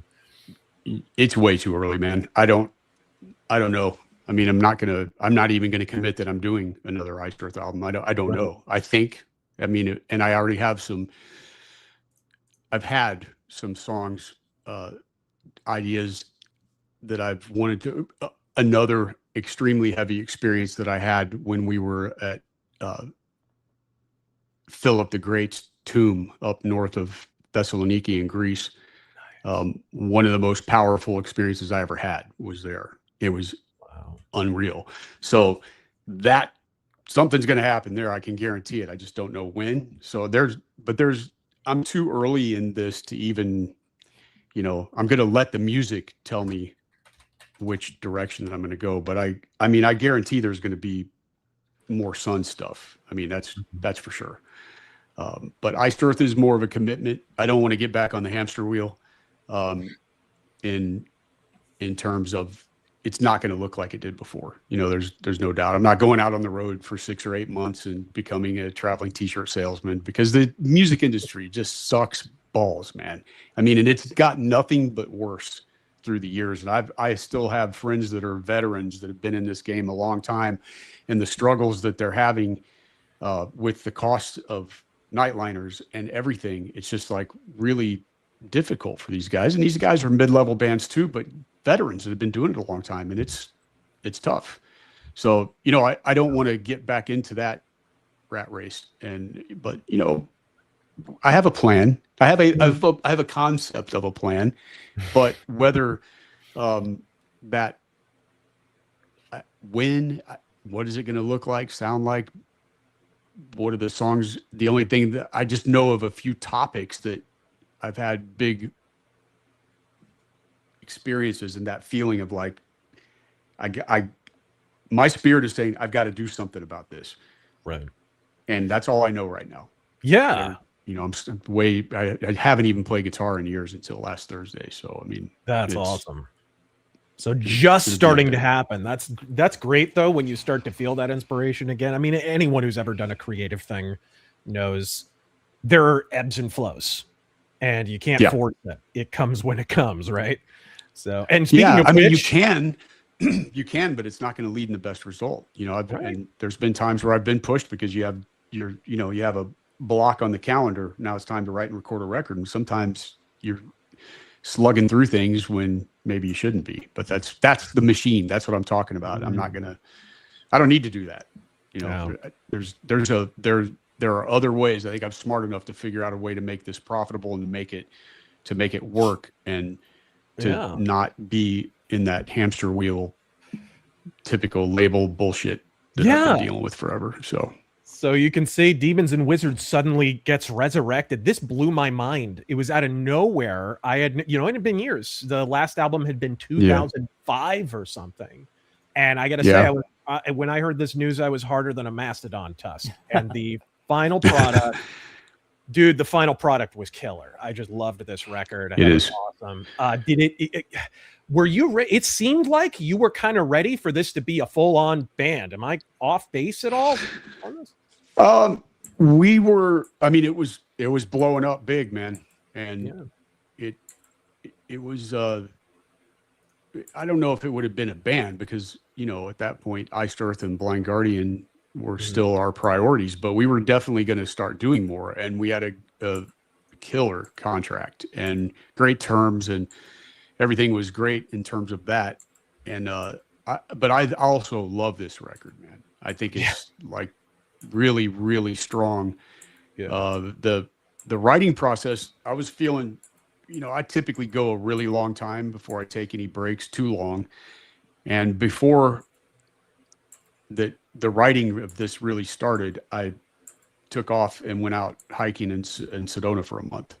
And just like, for the first week, the guys joined me because it was at the end of the Incorruptible cycle. And, we thought it'd be cool. We go out and do some hiking and hang out together, because everybody knew Demons was coming and there was going to be a pause. And then the rest of the time I just was by myself, and, I camped under the stars and stuff out there. And it was just like the most rejuvenated, and I felt amazing afterwards. So that's in the cards. I was actually planning on doing it but then I had already booked everything, and I'm like, dude, you can't do this. Sons of Liberty is going to drop on July 4th. How are you going to go out there and disconnect from everything, turn the phone off, and just be out there with God in the universe alone with this coming? So I got to wait until after this, and then once it's out there, then I'm heading out. So yeah, Sedona is a uniquely beautiful place. Yeah, man, I love it out there. I've hiked hundreds and hundreds of miles out there. I know the terrain really well. I know how to not find a tourist for 3 days. I was going to say, well, how'd you get to sleep at night? Did you count Californians? Is that? This was before all that nonsense, but actually I got some buddies out there that know, and they were telling me, here's where you want to go. And then I hiked so much out there that, I learned those places, and, I could only do 3 nights at a time because of the pack that I was carrying, but and I would go back and shower up and resupply and head back out. But it was epic, man. I mean, being out there by yourself with that, like, dude, it's awesome, man. I know exactly what you mean. It's very touristy, but there's a reason it's touristy, because it's a pretty stunning environment. Going out to, Cathedral on the Rock and all that stuff is really cool. And just the natural environment in general. It's just a shame there's so many hipsters and out-of-state people out there, unfortunately. Very touristy. I heard it's gotten way worse since COVID. So it was already bad at certain times of the year with that. But like I said, if you know the trails and you where to go, you can get away from the people. So True. It's they're always going to be at, the Devil's Bridge and Cathedral and those, places, but there's a lot of area that people don't go. Yeah. So speaking of dystopia, you better believe in them, because in 2020 we all entered one. COVID happened, followed by the Summer of Love. I warned a few months ahead of the election. I don't know if you even saw this because it got deleted. It was a now censored video. I warned that there would probably be shenanigans with mail-in ballots in 2020. After Election Day, that video, which had been perfectly fine for 5-6 months, magically became election disinformation. And that pretty much set the tone. The Stop the Steal rally happened. I should say, by the way, there were Stop the Steal rallies all over the place. This was just the Washington, D.C. variant. People act like this was some weird kind of inorganic. No, people all over the country were protesting. There was one at the state capitol here in Phoenix. They were in California, whatever, all over the country. Anyway, how did you become involved with all this? And of course, could I guess just give us a brief exposition of the immediate aftermath, because everything changes for you after this. Well, I mean, the lockdowns were like, it was just such nonsense. And I'll tell you, man, we went in the when was that? What month? I guess it was in August of, actually, I was in Sedona in March when they locked everything down. Right. But Arizona was one of the few places that didn't lock all the way down at first, and then it did. Right. Yeah. It was up there in Sedona. You know how that place is. People were really freaked out, and it got pretty weird. But I ended up flying back, and then I think it was late August, September timeframe. My girlfriend at the time and I took my RV out to South Dakota, and dude, you could feel, this is where I think that there's so much truth. I don't know if you guys are probably familiar with the Ephesians, but when we went into Illinois, Indiana wasn't great, get a bunch of rhino scum here, but the way that it was still better than a lot of places. But when we went into Illinois, there was like this blanket of darkness, man. You could feel it. And then you would get, like in Iowa was kind of like Indiana was, Nebraska, I would say the same. But when we got into South Dakota, it felt like America again. I mean, it just was like this feeling. And it was like that in Wyoming and Montana as well.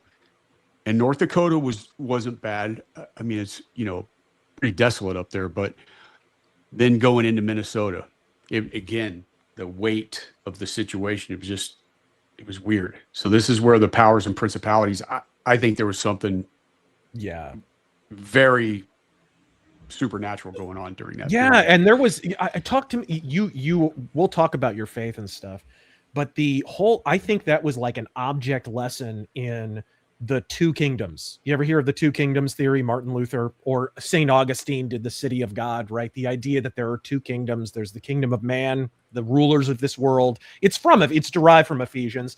And then there's the kingdom of heaven. And we're meant to obey our earthly rulers because they're put there by God, and we're meant to pay our taxes. And if we're in an Islamic area, we're meant to obey them, except when they countervail against the dictums of the kingdom of God. Then we are called to disobey. I feel like the whole period was a giant civics lesson in like Christianity that most churches honestly failed, to be perfectly honest. I agree with you. I mean, to allow them to be shut down. And I found that offensive, and I wasn't a Christian. But how are they doing this, and how are they going along with it? It's wrong on every level. So yeah, I mean, the whole thing. So that I really thought that this was the end of the country. And so and I knew, because I read their white papers many years before that this kind of thing was coming. I mean, I wrote some songs about it, but just the fact that it was really happening. And I stopped voting after the 2012, the last time Ron Paul threw his hat in the ring, because I'm so disgusted. I'm just like a political atheist. And I got, when that happened, and I did not vote for Trump. I didn't vote for anybody in 2016 outside of the Indiana election, but in local. But I just was like, the more I heard all of the hate and I'd never seen anything in my life like it. I started to get interested, and I listened to some of his speeches, and I'm like, well, this is different. This whole situation's different. And then I guess, once the COVID insanity happened, and you just saw like the whole fabric of our country going down in the way that it was clear that there was way more going on. And that's how I ended up at the protest. It wasn't even so much that I was a MAGA guy. I mean, I do want our country to be great, but no, I'm not an empire fan. I want our people to be free and peaceful and prosperous, and we need to have a sound money system, because that's the root of all of this rot. At the end of the day, if we would stick to Article 1, Section 10 and go by lawful money, however that is, you're going to have corruption because people are falling. But when you have these magic money computers that Doge found out about, dude, I guarantee there is some stuff going on, and I don't give a shit about left and right. I care about America. I care about our core values and our fundamental, what we are supposed to be, which, thanks to the rot of, and I believe this, this monetary system is at the root of all of it. But with all of the NGO money and all of this, the USAID and all that stuff, I mean, the corruption is off the hook, and we can't even audit the Fed, so that's the thing where it really seemed like it was coming to a head, and it's ongoing. I mean, this is a big problem, and it's because we've allowed this narrative about what our country is and who we are, and that we're all bad and we're supposed to hate ourselves. And, these statists are out of their minds, and automatically, because if I stand a certain way, I'm being called a fascist. That's your argument that you can bring to the table. I'm a fascist. How about having a discussion? I hate fascists. I hate the statists. I hate communists. I hate the socialists. Everybody talks about that. That calls us Nazis. The Nazis were socialist people. I mean, have we forgotten about that little tidbit? Yeah. Dude, it's like, I dropped a video on that subject, and it was probably the only video that was more hated than my Abraham Lincoln one. I'll have to look for it. Yeah, I think it's called The Socialism of National Socialism. And I go down the 25-point economic plan of the National Socialist German Workers' Party. And it's stuff like the expropriation of all private land in order to create public stores. Like, it sounds like Zoran Mamdani's economic plan in New York is what it sounds like. Dude, it's pure socialism. And they'll always hit you back with, oh, but they killed so many communists and they jailed so many socialists. It's like, wow, communists killing each other? Socialists killing each other? I've never heard of that before. Shocking. Absolutely shocking. Yeah, I've said it personally many times. Socialism is the religion of losers. Totally, man. 100%. I mean, it's and especially this. I mean, I've spent a lot of time through my years in Scandinavia, you know, and they still have a free market, you know, and it's something that they choose. But that system works as long as you keep your borders closed. You start inviting a bunch of people in, you're going to have trouble, man. I mean, you got to maintain. But that's them. What we have going on is a very dark version of all the authoritarian systems that have been responsible for killing more people than anything. And I, you know, as a pure-blooded American, I have a big problem with that. You know, I really do. Let me add to your comments earlier where you were saying if we had stuck to the original conception of what public spending was supposed to be. I have a great quote from James Madison, the father of the Constitution. If Congress, he's discussing the welfare provision of the Constitution, which is maybe the most perverted portion of the Constitution to this day. It's the reason we have public welfare. It's the reason, you know, on and on and on. There have been terrible amendments that have been added. It says if Congress can apply money indefinitely to the general welfare and are the sole and supreme judges of the general welfare, they may establish teachers in every state, county, and parish and pay them out of the public treasury. They may take into their hands the education of children. If Congress can do whatever in their discretion can be done by money and will promote the general welfare, the government is no longer a limited one possessing enumerated powers, but an indefinite one. And this is during the debates on the fishery bill in 1792. And these were common and recurrent debates among the founding fathers. We essentially inverted the structure of our government after 100%. The Civil War is basically what happened. We went from a bottom-up structure of government where the states give the federal government power to a top-down. Oh, the federal government miraculously invented the states somehow, even though they pre-existed, which makes absolutely no sense. So the Commerce Clause, and there's so much. You're right. It's inverted, and it's a shame that because I believe education's been captured, and that the people just don't even understand. There's a level of dumbing down and deception. It's not even, you know, the people just aren't taught, and I find it really, it just blows my mind that you can defend corruption like to that. It's just weird like that because that's really, I think that that's what we're all after. We want to see equal justice. We want to see powerful people held accountable. We want to have sound money. Anybody that really thinks through it, that's like, we got to have that. You know, I mean, we have to have sound money. It is absolutely critical, because when I put out the first Sons album, man, I was concerned about the debt then. We weren't even at 12 trillion net yet. Now we're at almost 40. And it's, if you consider that it would take a human being like 32,000 years to count to a trillion with no sleep, no stopping, what are we doing, man? It's like that. So after you appear at the Jan 6th thing down in DC, of course, there's a whole comedy of errors after that where, and I talked about this in my video. I mean, I even included footage and whatever of you at the Capitol, and it was clear that you had not been violent. You had not attacked anyone. There had been nothing, and no one there was armed in any way. It was absolutely ridiculous, and it was clear that there was a pre-existing narrative. I guess before we even get into how you turned yourself in and wound up in prison, what are your thoughts as more and more information has been disseminated about how many federal agents are there? Which just this week we got another chapter in this saga where yet another admission of the FBI having 100 plus, if not more, embedded agents at the January 6th Stop the Steal rally at DC. What are your thoughts on that? Did you? I mean, I imagine you suspected it.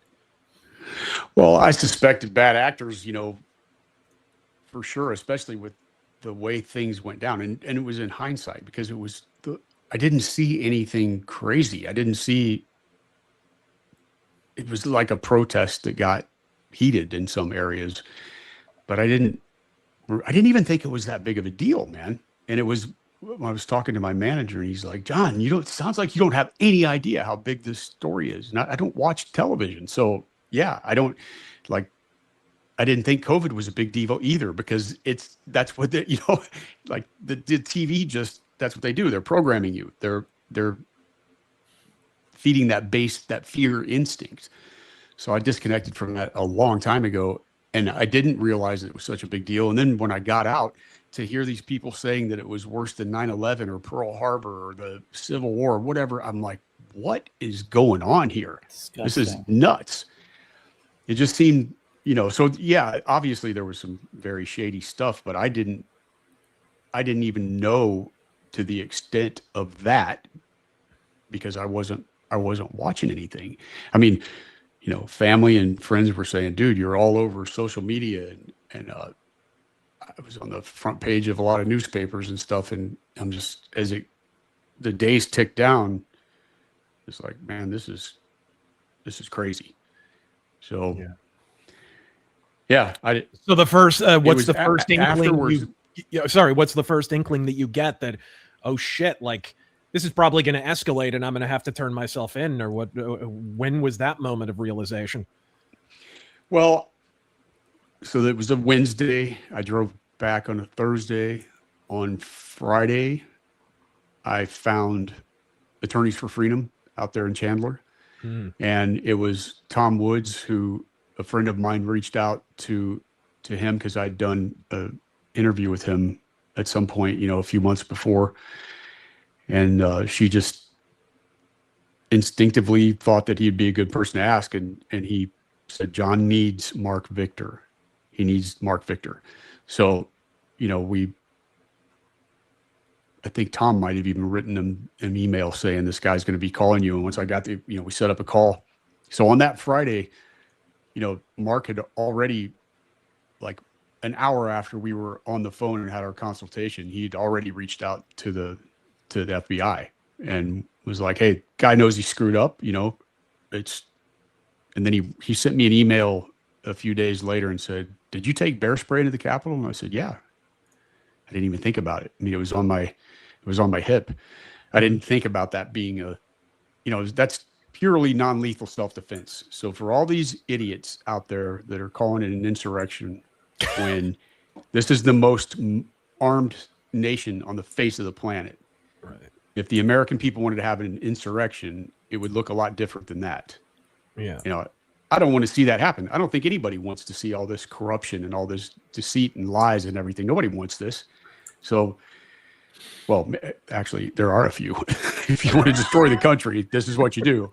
Right. But most of us, reasonable people, don't want that. And so anyway, I mean, it was like I was just being fully straight. And then at some point, Mark said, you got to turn yourself in or they're going to come kicking your door in.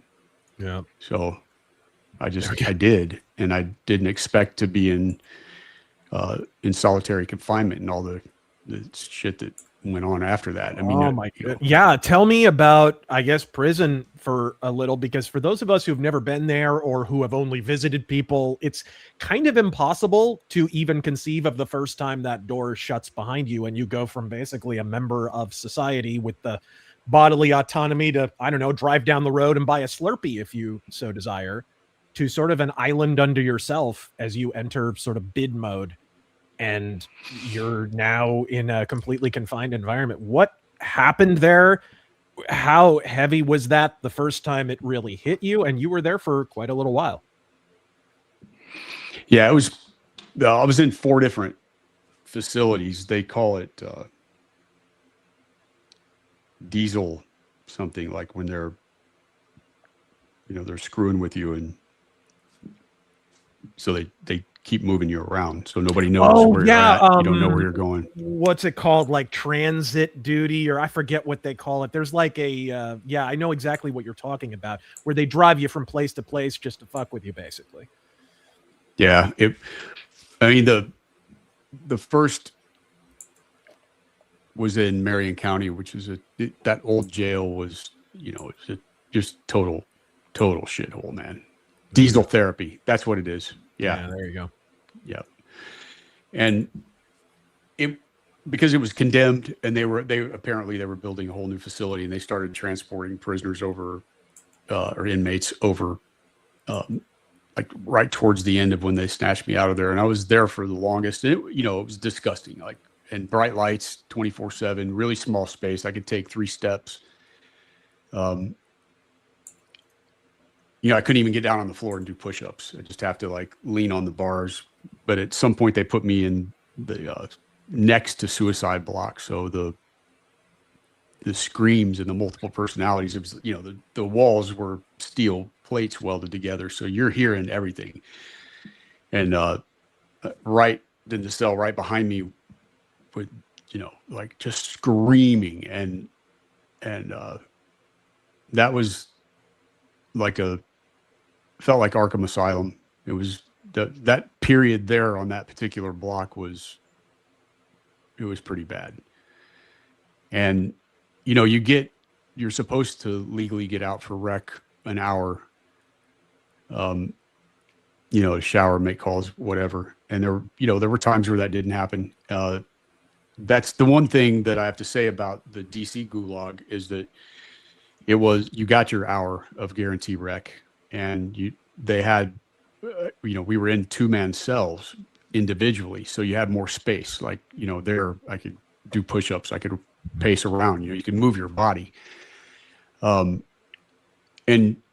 you got your rec. So you always had that, everybody, whoever, they would only let 4 people at a time on the block I was on because there were only 4 phones. So everybody would go to the phones, and then afterwards we'd have a chance to talk and to just have some kind of human interaction. And there was one super cool CO that at one point he let us out to watch nobody gave a shit about the game, but it was basketball or something. And, we were just, it was just to have some kind of social interaction, man. So, that was everybody, when it was time to go back in our cells, everybody was clapping and, cheering on the sergeant that allowed that to happen.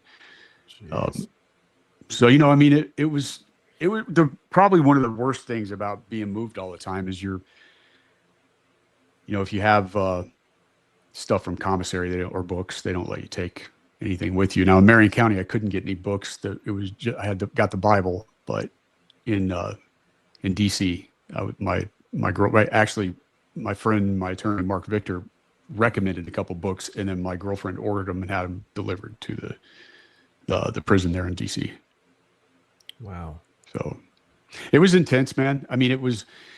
There were definitely, I just didn't understand, and they were using COVID as the excuse. I couldn't even get a private call with my attorney the entire time that I was in solitary in Marion.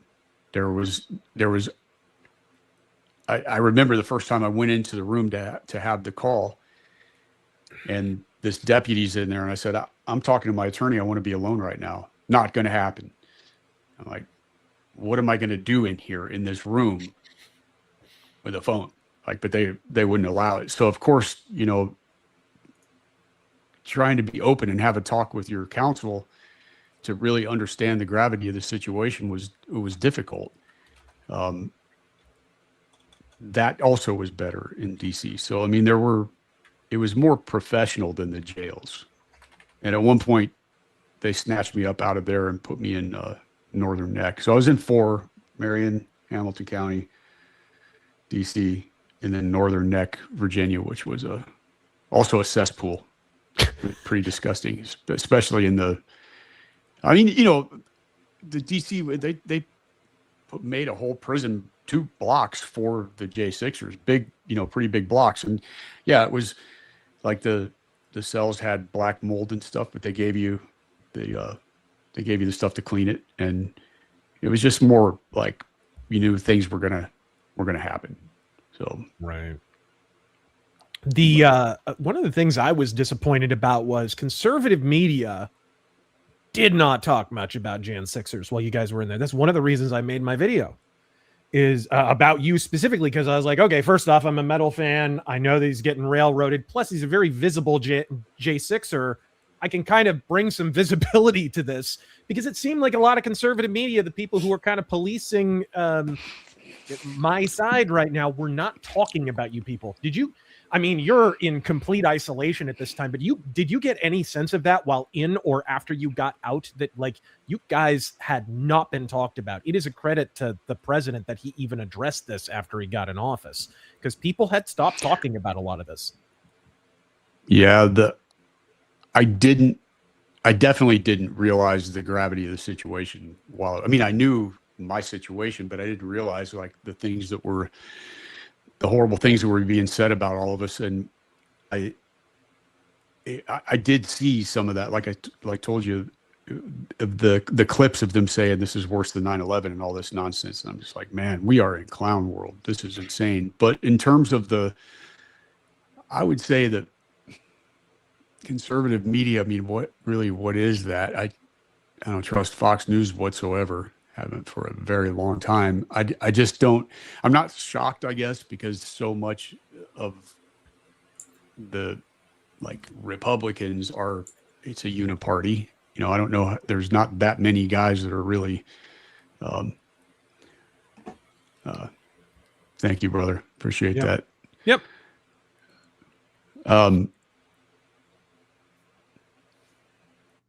So the whole thing was mind blowing to me, you know, and there was at one point that I saw, it was quite a while after, but some things on Rumble that were, it might've been after Tucker did his thing exposing some of what he did, but where they were showing body cam footage of the Capitol Police, a clearly very peaceful part of the Capitol where people were protesting and giving orders to fire, you know, and they started launching tear gas canisters, rubber bullets, and into the crowd. Obviously, that's going to get people riled which up. happened. Nobody was rioting at that point, and then they just start throwing gas grenades and all kinds of stuff into the crowd and riling them up almost deliberately. I've seen that footage. I think I used it in a video that has since been censored by YouTube. I'm sure it's still on Rumble, I think. But yeah, I remember that footage. I guess before we move off of this, do you have any eyewitness sense of where the instigation might have been happening? You said, you know, you had no conception of how bad it was. Was it pretty mild, like where you were? Yeah, totally. It was just when the cop opened the door and I saw him through the glass, like he was communicating up to a camera in the corner and pointing, and then he opened the door and a few people came out. And then as the door was closing, there was another group of guys that said, "Hey, can we go in there?" He opens his door back up and waves them in.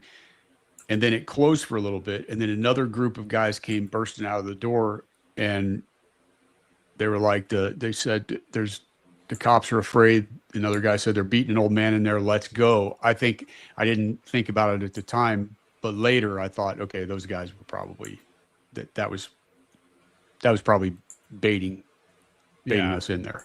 There's quite a bit of footage showing the Capitol Police just kind of rolling at, like, you know, there's the famous, have you seen the Norm Macdonald tweet from the day of Jan 6 that he deleted?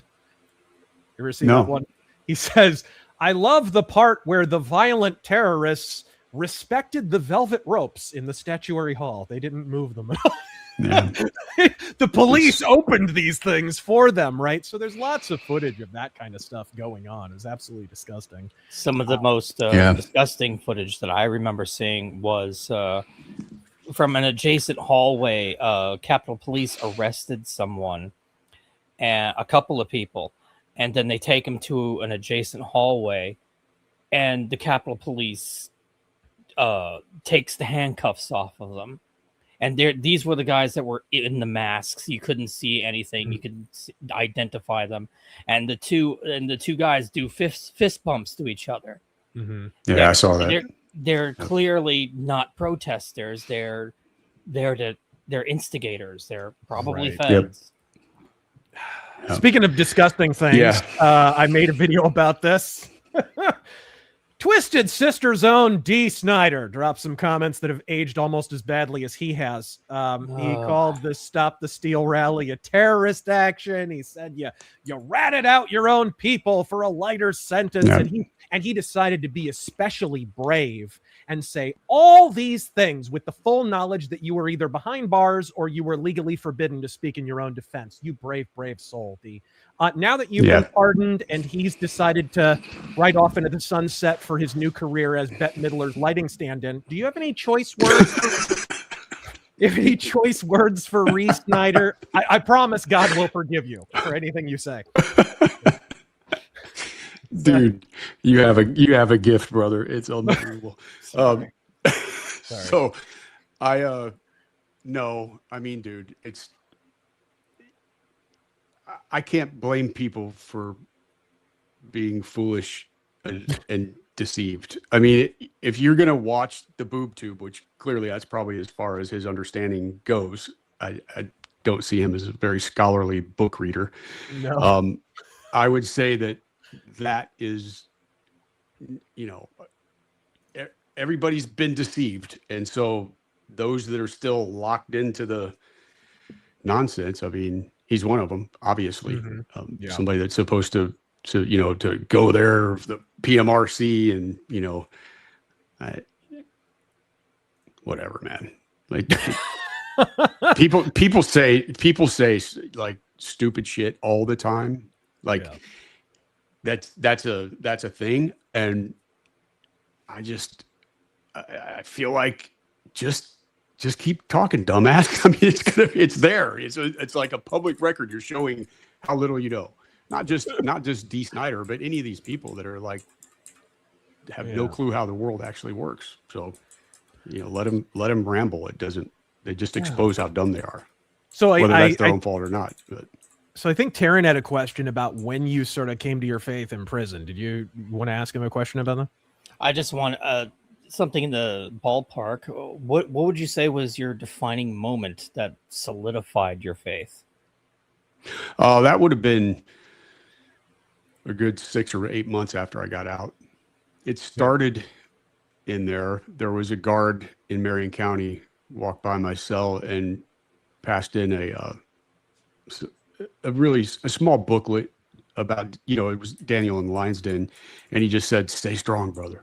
And he slid it under my cell door. And then I requested a Bible because it was the only book I could get. And, it started like I really focused on the New Testament and the gospel. Mm-hmm. And I just, it was like a process because I think was suffering from a lot of church hurt. There was one point afterwards. I was hanging with Gene Adam in Florida and went to church with him. Nice. And he's been a Christian. He was Jewish and he converted. I think he was like 17 years ago, if I remember right. And he's a great guy. He's a very good friend. For those unapprised, if you're just watching for politics, Gene M's first Iced Earth vocalist on the early stuff. Great dude. Yep, in Purgatory too. He was in Purgatory. Yeah. But so, that going to church with him, and it's such a great church that he goes to, and the pastor is just incredible there, and it was a process, man. At some point, I was baptized when I was a baby. My parents did that, and I just decided that I wanted to do it. I wanted to, as an adult, to make that decision. And then even after that, it grew. It really grew. Like as I started to learn more, and the work was happening within me, there was the biggest step for sure was when I forgave my parents.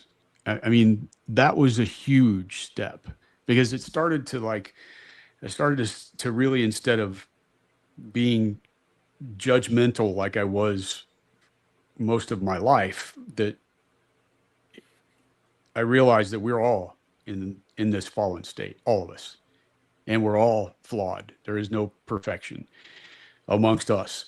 And so it was that was a huge step. And I realized, you know, there's a great guy named Jesse Lee Peterson, and talk show, is black dude out in California, and he's just, I think he's amazing. Amazing is what he says all the time. But he went and did, you know, there was something that I was watching. He said, you know, you got to forgive your parents, and it kind of stuck with me. I was like, I wonder, you know, I think there's some serious wisdom in that.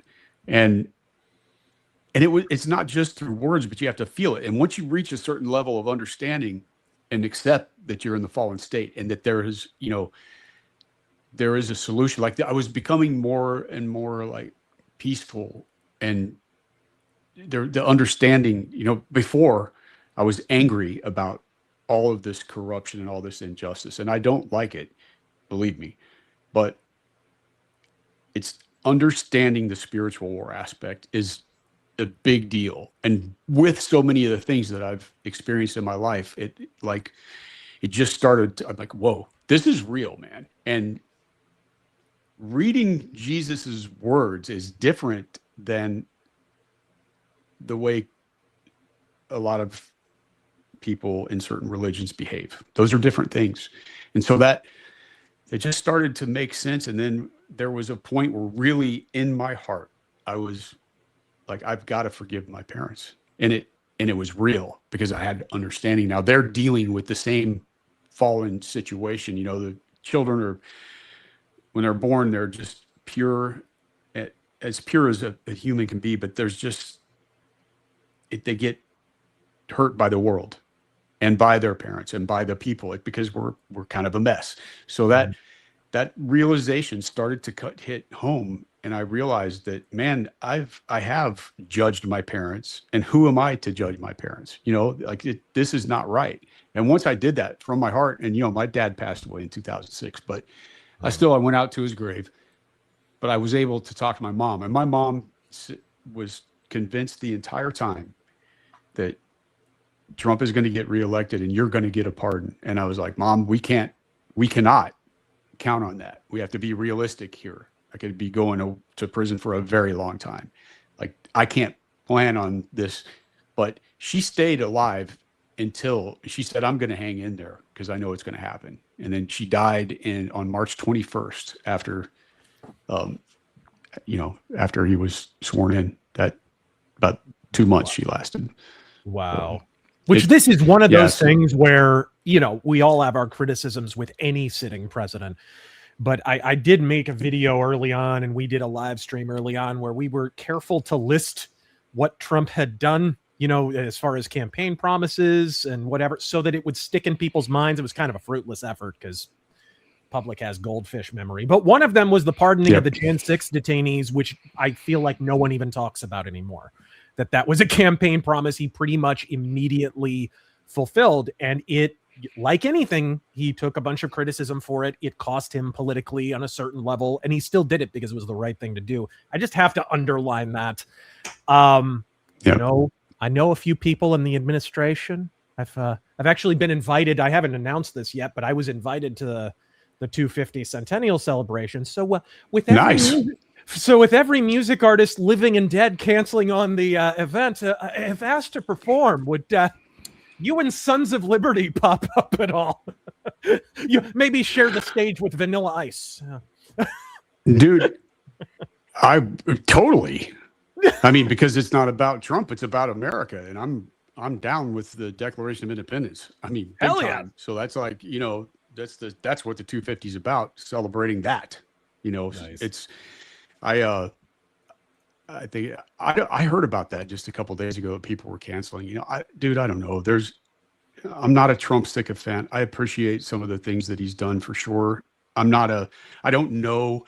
I think when the dust clears, we're going to have all kinds of understanding that most people don't know, and there's those that will never accept. But just there is so much rot and corruption, and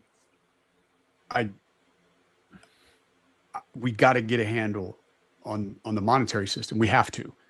And I feel like there are people that understand that now, that are in that administration. Now, whether anything can really be done, I don't know. I mean, I'm hopeful, I'm prayerful over it. I pray for our country all the time. Yeah. So, but you're stoked about the celebration, regardless. I'm gonna hold you to that. I'll have to run that up the flagpole and see, because I always thought you remember when they did the big anniversary thing for the Queen of England. You might not remember this, but they had Queen Brian May got up on the top of Buckingham Palace and shredded a guitar solo of the national anthem or whatever. It was awesome. It was awesome. I was like, if Iced Earth could get on the roof of the White House somehow and blast their version of Heavy Metal Declaration Day, you know what I mean? That would be pretty epic. I mean, the problem is that we would need to rehearse, because I wouldn't want to do that and go up and suck. And, you know, it's a little bit of a challenge to throw something like that together at the last minute, but, you know, I would definitely be down for it, you know, That's for sure. Awesome. We figure it out. Hey, look, it's Ethan Van Sciver. Speaking of comic book artists, you know, you've went with Todd McFarlane and all these guys. He's been on with all these guys. He did Green Lantern, X-Men, lots of stuff, Flash. Oh, nice. He has, does Richard for Howard Stern still play drums for Iced Earth? If not, why? He was doing Charred Walls of the Damned for a long time with Ripper Owens. I don't know what he's doing these days, but I guess. Yeah, I mean, he auditioned for he's the one that found Bobby Jarzonbeck for us, because he went to audition for Stern and felt pretty strongly that he was going to get it. And we all did. So, you know, that was, what tour was that? Glorious Burden? Maybe. Yeah, it was. He did the first leg, and then Bobby did the second leg. So it was. Speaking of which, you need anybody to do some comic art style stuff for an album cover, this would be a good guy to talk to. If you've got his details, let me know, man. Yeah, I bet he would knock you guys out a killer album cover. I bet he would. He's very, very talented. And he continues on. Sorry for the levity of my previous super chat. I thought the topic would be music, which it was for most of the stream. I didn't know about this. This is messed up. John is a brave man. Dems are scum for the J6 hoax. Well, Godspeed. Thank you very much. All right, thanks, man. I mean, I don't like. I appreciate that, man, but I just don't like to like the tribalism or the group thing, because I remember a time when there were reasonable Democrats, and I think they're still out there. I think there's some. I think they're more of a minority, or some of these people are, like Elon said, a whole lot of bots, and there's a lot of stuff going on that I'm not sure is real or authentic. There is some of that, but there have been some really, there have been Democrats that love our country. So I just don't, we need to like stop thinking in the party lines, but start thinking as Americans. Do we want our country to be as free as possible, which is going to lead us to the most peace and the most prosperity? That's what comes with freedom. And so far, neither party have protected our freedom. Not at all. They both have spun us into oblivion. They both lie like hell. I'm talking establishment. I'm not saying that there aren't some good people. There are. And I believe even through all of this, I believe that there are good people in the DOJ and in the FBI and in all of it. I just think we have a really hardcore level of rot, and we need to be careful. Let's just stop. For me, my wish is that we would just stop thinking about it as left and right, but thinking about it as, do we care about our country enough to try to fix it?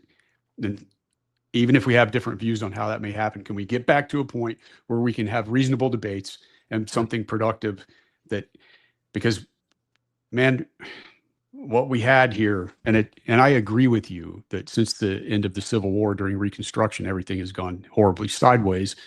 Yeah. And it's just gotten progressively worse. And I think it's so important, and it really bums me out there seems to be such a lack of understanding about our history and who we are. I mean, it's just the founders were definitely not angels, but dude, if you just spend some time reading what they wrote and the kind of character and the debates that they had, it's like there was real fire and passion for liberty and for freedom, and they just, it's, I don't know, man. I appreciate what you're saying, dude, and I know we have a big problem, but we have to recognize that there's a big problem in both parties. We have to, like, I don't know, man. I wish we could come together so we don't destroy you notice ourselves. the most hated and defamed people are the people who step away from the left-right binary and identify it as a different kind of conflict. Ayn Rand is probably one of the most hated women on planet Earth, and she was the person who stepped away from the left-right paradigm and said it's actually collectivism versus individualism. Yes. Is really what it is. And she was despised and still is for that, but she was bang on. She was absolutely correct about that and has been proven more correct over time. Left, right, and center, if you're a collectivist, you're going to move in a certain direction. If you're an individualist, you're going to move in a different direction. It just is what it is, right? So, yeah, hey. I mean, and it's like the, you know, I mean, we've seen through history, state mandated collectivism goes bad. Like whatever brand you want to put on it, it goes bad.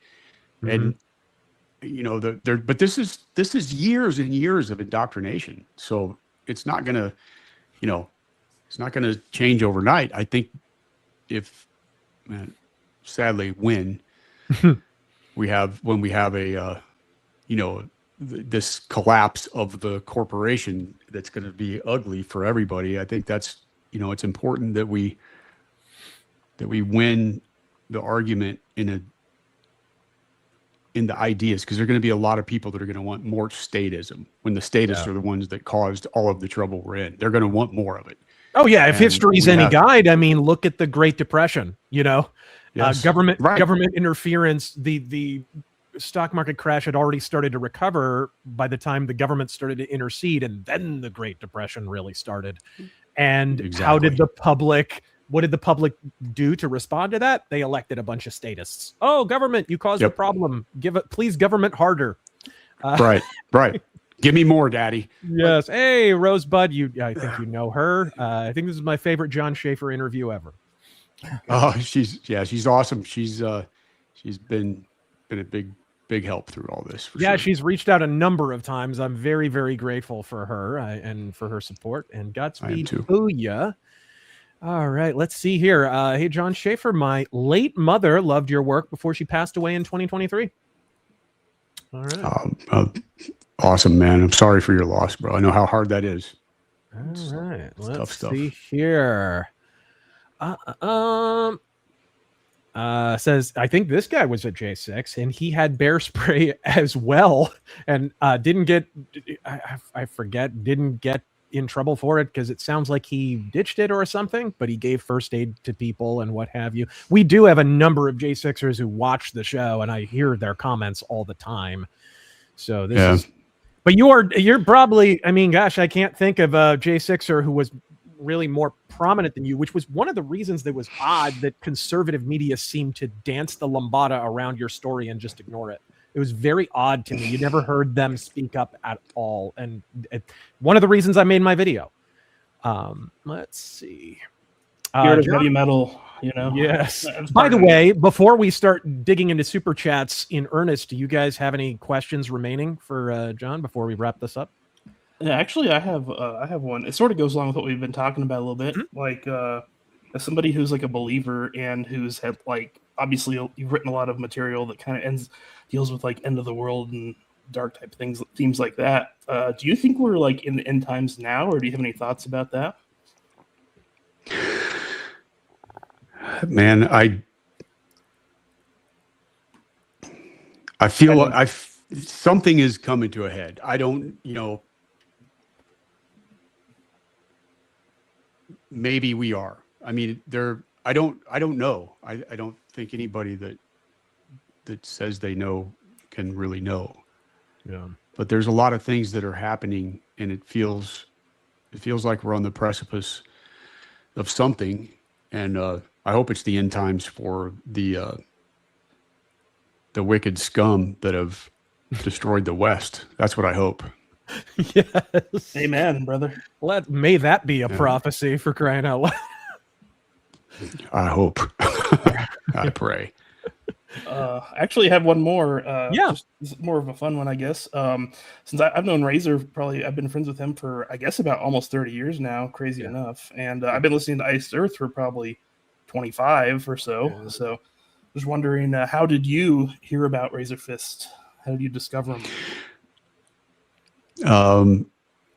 Well, a family member, let me say that, because I don't want to cause any heat on this person, but it was so a family member showed me one of your rants, and it wasn't long after I got out, and I think he was just like, hey man, there are people out there. That was the whole point of showing me it.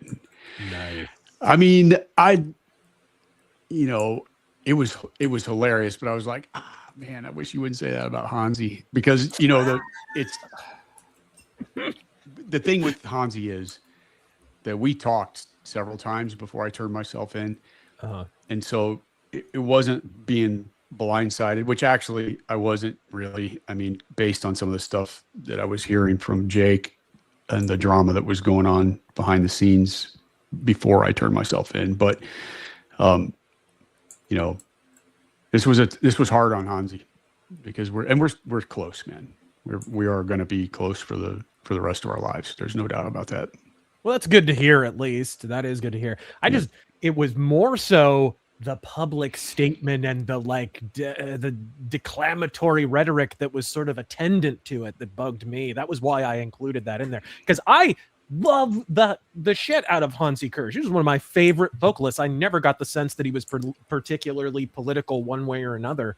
But the way that came with sort of a denunciation was just, oh man, that hit me broadside. But I will keep an open mind. I haven't even seen it still to this day, but I mean, I knew that Demons and Wizards was over because we talked about it, and it's just the thing is, man, it's a problem, because not with Hansi, but just in general, it's a problem that a lot of people won't speak their convictions, even if they believe in something, because of the fear factor. And it's unfortunate, because there's a lot more reasonable people that have an understanding, I believe, of what's actually going on. And, if we all had the courage to do the right thing, and just, it just feels like that's why we're losing. I mean, that's why we're losing, or it seems that we are. I'm not convinced that we are. I'm going to trust in God's plan, and I'm going to trust in that American spirit that I believe it still exists out there. Yeah. It exists in me, man. It exists in people I know. Yeah. To be fair to Hansi, he's not American. And where he is at, right, if he had expressed some kind of solidarity for your views or something with that government out where he is, I mean, I wouldn't like to think of what consequences would have come along for that ride, because they will hammer you. I kind of don't blame him. I've heard some stories out in his neck of the woods that are pretty wild. My mom introduced me to Iced Earth with the amazing Alive in Athens live album. We didn't even talk about that. It's probably one of your biggest releases, for crying out loud. Been a fan ever since. Godspeed to you. It's a good album. What's that? Oh, you've been a fan? Okay, great. Yeah, I mean, that's an awesome record. The Greek fans made that album, by the way. they're the thing that makes it magic, as far as it kind of reminds me of, they're amazing. It kind of reminds me of, what's the Iron Maiden one? Live After Death? Live After Death is great, but the Rock in Rio one, where the crowd is like, there's like 1 million people in attendance. Yeah. And the crowd completely hijacks the show. It's incredible. It's one of the coolest live albums ever. All right. Yeah, I think I had the DVD of that. I don't know if I have the record, but probably. Yeah. I got a ridiculous amount of Maiden stuff. So right. I can't imagine. Broke left versus right. Woke collectivism versus individualism. Shin Megami Tensei. What do you mean I have to choose between eugenic paganism or Jehovah's Witnesses? Oh my God. I'll be neutral instead. Well, Godspeed. Dude, that's epic. Right on, man. Yeah, I knew you were going to have some smart listeners. We've gotten some great super chats there. I really love your older stuff, like Written on the Walls, Storm Rider, Iced Earth. Iced Earth, the title track is one of your best songs, which I still love to this day. And When the Night Falls, freaking great stuff. Thank you. Yeah, they're old classics, man. Jim, a great discussion. I'm aware of the meaning behind the song, I Walk Alone. However, listening as a Christian, it's easy to hear an unintended Christian theme song for the lyrics as well, in my humble opinion. How do you feel about like fans getting their own spin on maybe lyrics that you meant in a different way? Oh, that happens all the time. And I think that's the beauty of it. You know, I don't have, and look, as I said, I was never anti-Christian. Just the problems that I have are with the organized religion, because I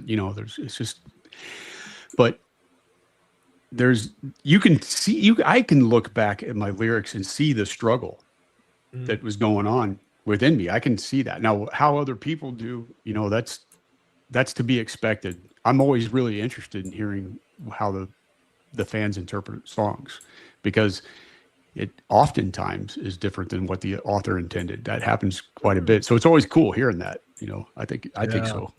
Here's kind of a connected one. Luke Nuke movie reviews. What's the lyrical reference / story behind the final Demons and Wizards song, Children of Cain? Well, that would be a Hansi question, but it's from memory, because he wrote those lyrics.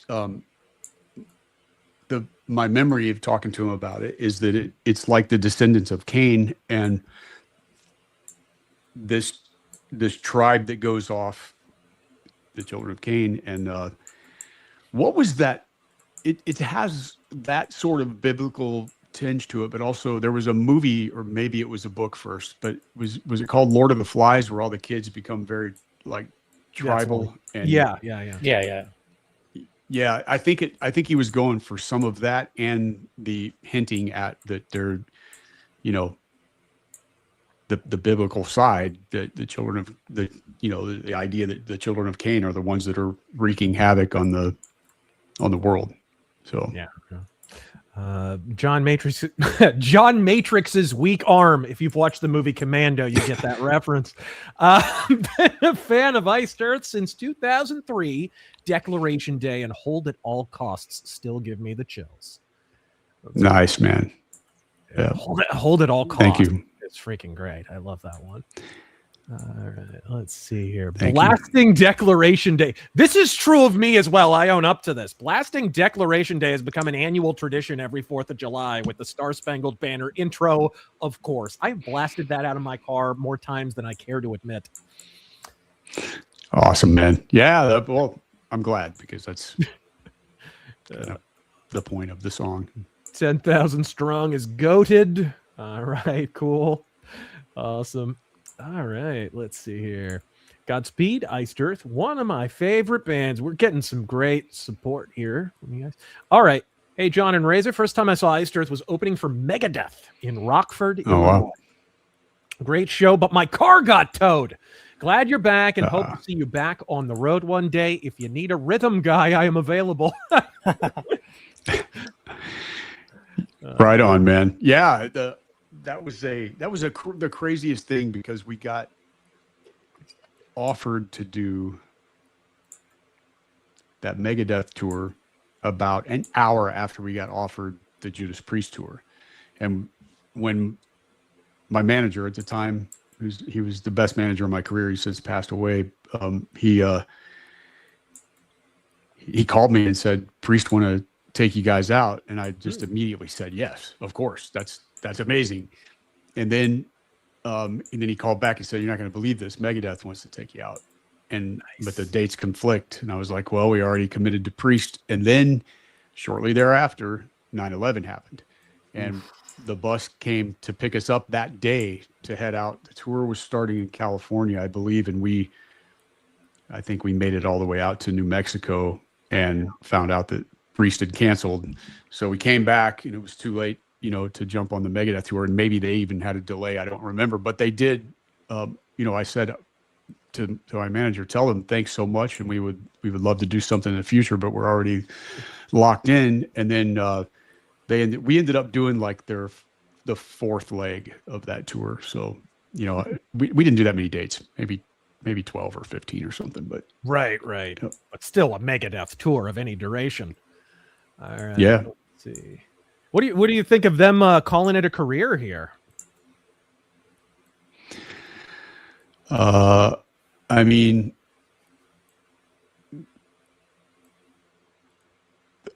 I haven't played guitar until last week for over 5 years, man. So I'm not the guy to ask about that. Yeah.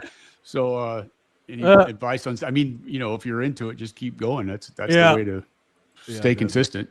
Yeah. Yeah, he must not have heard you saying, "I picked up a guitar literally last Thursday. Leave me alone." Yeah. All dislikes on this video are from D. Snyder. I see. Okay. Oh no. Okay, this is a running joke here on the channel. Question for Schaffer: do you like Sabaton? Yeah, I do. I do too. Everyone does. They're great. Everyone does. Yeah. I think they're awesome and they're great people. Actually, we did. I like them a lot.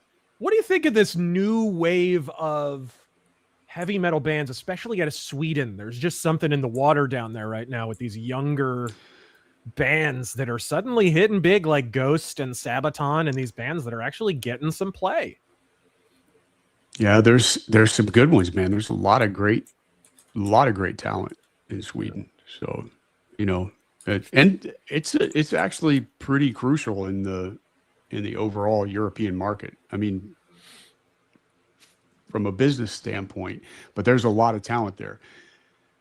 Germany's it's number one in Europe for sure. Like it's the biggest market there, just for anybody. But there's a tremendous amount of talent in the Swedish scene, and there has been for quite a long time. But it's pretty amazing. I think, like I really like Ghost. I'm not into the lyrical content, but musically, I think they're cool, and I really like that the fact that you can hear some influences in there that you don't typically hear, like Blue Oyster Cult. I could hear that on that first album. And I was like, dude, that's awesome, because I'm a Blue Oyster Cult fan, but you don't really hear it in my compositions, but you could hear it in that, and I just thought that was really awesome. Yeah. Speaking of Sweden, Eclipse is really good. Oh yeah, Eclipse is freaking great. I haven't heard them. Yeah, they're kind of like I don't know, like classic metal-y kind of AOR, maybe a little. They're freaking great. They're awesome, but they're still heavy, still very heavy. They work with Jeff Scott Soto. They work with him in a band called Wet. But anyways, really, really good. Okay. Check John, it out. I'm still relatively new to your music, but I'm fortunate to have found it get me through some of the darker times in life. I know I can't be the only one to have such fortune. For that, I commend your artistry. Thank you. Thank you, man. I'm glad it's helped. I mean, fortunately, we hear that a lot, and that's good, man. It means hopefully the music has a positive effect on people. That's what you want. All right. It's currently Wednesday, June 3rd, as I send this super chat. That's right. I was donating before it was cool.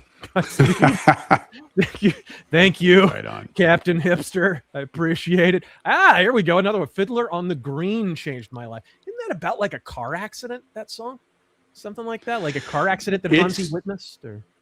Well, it was crazy. I came up with the arrangement and sent it to him, and he said, I have the perfect lyrical direction for this. And he told me about the story, and I can't remember which order it was, but he was walking his dog and he saw a little girl get hit by a car. Oh my God. And like a toddler. And then some days later, same thing happened to a little boy in the same spot. Oh my God. And so his the idea was that the fiddler, which is what the Germans in their culture, the reaper is the fiddler. And the story is that the fiddler makes a mistake and takes the little girl or boy first, or he makes a mistake, and then ends up taking a little boy so that they can be together in the afterlife. That's the idea. Like he somehow reconciled it was traumatic for him, but it was freaky, because it happened in the same spot. And like maybe a week later, I'd have to talk to him, but it was pretty quick after. And that whole event is what inspired his lyrical direction for that. And I think it's definitely one of our best songs, maybe the best. Great stuff. It's great stuff. I'm glad Iced Earth was on Brutal Legend. I forgot about that. We're big fans of the Brutal Legend video game over here. We've streamed it several times. It's great stuff. Yeah, I forgot about that too. And I remember back when, I don't remember what time period it was, but I remember hearing about it. And I think they did like some of the really, like When the Night Falls, really the early stuff and the really intense rhythmic pieces. Yeah. I think that was on there. One or two songs, I think. I never played the game though. Oh, it's cool. It's actually cool. You should at least watch some footage of somebody playing it. It's good. It's kind of like It's kind of like if you got dropped into a heavy metal album cover from the 80s, and that's the video game. Okay. Pretty neat. Love listening to Nightfall in Middle-earth and Seize the Day. I'm still surprised to see so much metal inspired by Tolkien. Razor, do us all a favor and give John the DL on the Dwarvish question. I'm not sure what he meant. Oh, the Daily Gondor. I'm not either. Yeah, trust me, you don't want to know. Yeah. Okay. Jon Schaffer on. We're not worthy. We're not. There we are. Godspeed. All right, guys. And here we go. Hey, John, I listened to you guys religiously in high school. Any updates on that Something Wicked graphic novel? No, I mean, that was the whole point of doing Wicked Words and Epic Tales. I had lots of plans. I had, and actually the board games are back on the table, but it won't be until 2027. We're starting with the Night of the Storm Rider, but I had a contract with a company in Italy that makes really killer board games, but they canceled everything immediately after. Now they're back on, apparently. There was a lot of stuff that was coming regarding all of the different characters and in the stories that I've written, and their ties into Something Wicked. And so it's, right now there isn't anything, and I don't know that there will be. I mean, there's going to be things, but in terms of chasing it down, like I really feel like what's coming is going to be, it's going to be music, and I think it's going to be pretty epic. We'll see. I don't know yet, but it's going to have to be, or I'm not going to do it. So here we go. A little autobiography. John, I used some glorious Burden Iced Earth songs in an 8th grade project about history. Failed the assignment, but had fun. Also, my bummer. Also, my audition for vocalist is at message deleted. There we are. Godspeed. Yeah, that's cool. Yeah, it was rad in the new music video, which you guys got to check out, Sons of Liberty. It is out there, full spectrum dominance. It's linked in the description.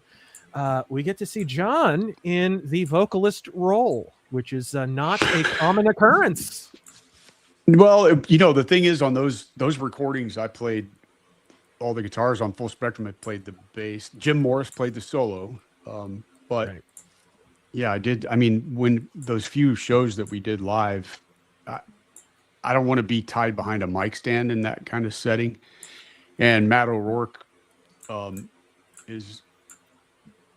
he's a very dear, loyal friend, and was my guitar tech. He worked for the band on 2 massive world tours, and I've known him for a long time, and he's really good. He's the best guy ever, actually, to play my guitar parts. He's the tightest rhythm guitar player. He auditioned in the band back in 2007 and or 6. It was 6. It was before Framing Armageddon, and he was close to getting it, but he's actually become a great lead guitarist too. So I mean, we're gonna we're definitely going to be doing stuff together. And yeah, he's killer. But though, Troy played 2 solos on the Brush Fires of the Mind album, on Don't Tread on Me and on Feeling Helpless. All of the other solos were Jim Morris, and all the other guitars were me. And then on the only song I played bass on is Full Spectrum Dominance. Then Ruben Drake played the bass on the rest of the songs. So it's a lot of, there was different backing singers and like a group of us. So it's a, but a lot of people seem confused, like we re-recorded it, but we didn't. That's all. It's just the drums. We had Mark Prater played drums. Everything else is it's what it was back then. It's a great mix now. It's a better mix. Yeah. This connects. A question for John. Who, in your reckoning, was the best lead guitarist you ever had in Iced Earth? I think Larry Tarnowski did a great job on the Horror Show album. Any thoughts on that? Yeah, Larry's fantastic. I mean, really melodic, tasteful stuff. I can't say who the best was. They're all pretty different. Troy's amazing. Randy Shaver from the very beginning he's possibly like the one with the most, in my opinion, the most definitive, unique style. But I've been blessed to work with a lot of great musicians. Like there hasn't been, it's all been awesome. But Larry's awesome. I agree with you. He's great. Mm-hmm. All right, got a signed copy of The Glorious Burden from eBay in late November 2020. Even if the tone of that album was the overall mood after Biden v. Trump, I couldn't imagine what came next with January 6th. Godspeed, John. I assume he means an album inspired by it. I don't know that that's in the offing, but I can't imagine your future writing will not be informed by your life experiences in some way. Oh, for sure, man. That's what it all is. Whether I'm writing about something that's fantasy based or horror or history or whatever, the real life is in there. Sure. All right. Iced Earth rules. Here we go. Dual super chats about this. Hey, John, been a fan since the Dark Saga from Alabama, I think. There we go. Oh, okay. Nice. And here we go. Another one. Got into Iced Earth through my love of Spawn and discovering the Dark Saga. Saw you in 2018 in Brighton, Massachusetts, and lost my cousin recently. And hearing Watch Over Me really moved me deeply. Thank you for that experience. Oh, man. Thank you so much. Watching Over Me is like, man, that was the perennial first ballad for many a metalhead. Because it was like, okay, it's Iced Earth. They're really heavy. It's okay to listen to the ballad. You know what I mean? So, and it's a good one. It happens to be a banger. So, thank you. Yeah. Nice to meet you, Mr. Schaffer. The past few years, we've learned the price of freedom, and you showed us what that cost is. I hail you, and also a huge fan of The Coming Curse. Awesome, man. Well, I mean, it's history will judge the way it does, but it was insane. It was crazy. Yeah. I love Iced Earth. Can't wait for Sons of Liberty. Sweet. Go to IcedEarthMerch.com. It's there. Yep. Pre-orders are there. It'll be shipping. It'll be on or around July 4th, depending on where you live in the country and stuff. So. Oh, this is a good point. I didn't even think about to ask this. Iced Earth is one of the only bands to write a good song based on Cthulhu. It's true. It's absolutely true. There's so many bad ones. Yours is an absolute demon of a track. It's freaking great. I think it's one of the better songs on Plagues. And Stu wrote the lyrics for that and the vocal melody, so it's his thing. But the music is cool too. I mean, I like that. I think it's a good song. It's just a strong performance. Okay, from Stu. Your standard generic question, but I still got to ask it. What's your favorite Iced Earth album? Do you have one, or Demons and Wizards?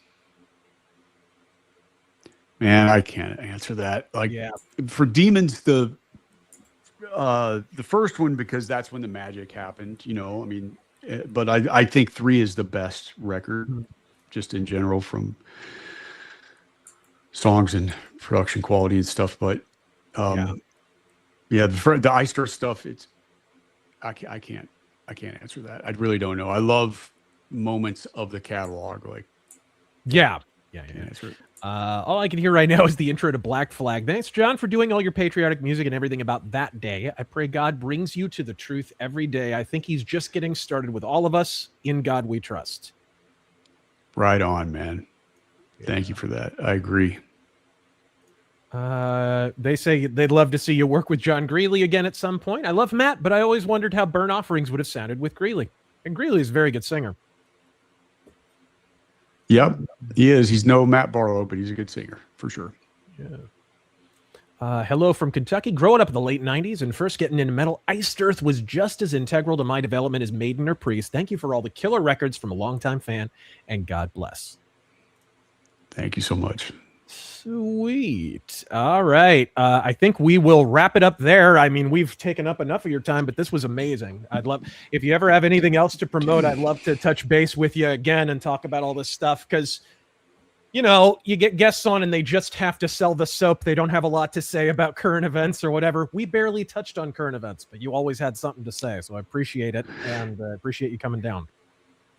Man, it's been an honor to be with you guys. I really appreciate you, and I get out to Phoenix fairly often, so we should get together and we should. You were in town cool. you were in town not that long ago, and we couldn't make it happen quite because of scheduling stuff. But I would love to. That'd be freaking awesome, man. Yeah, well, I'll be flying in there. I mean, we got to connect and exchange details, because I'll be eventually, when I head to Sedona, I'll be flying into Phoenix, so I'll be in the area for a while. So that'd be cool, man.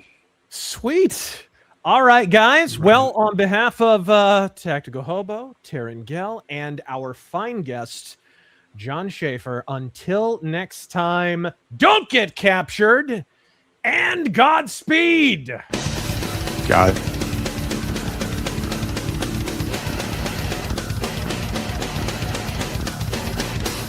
RazörForce.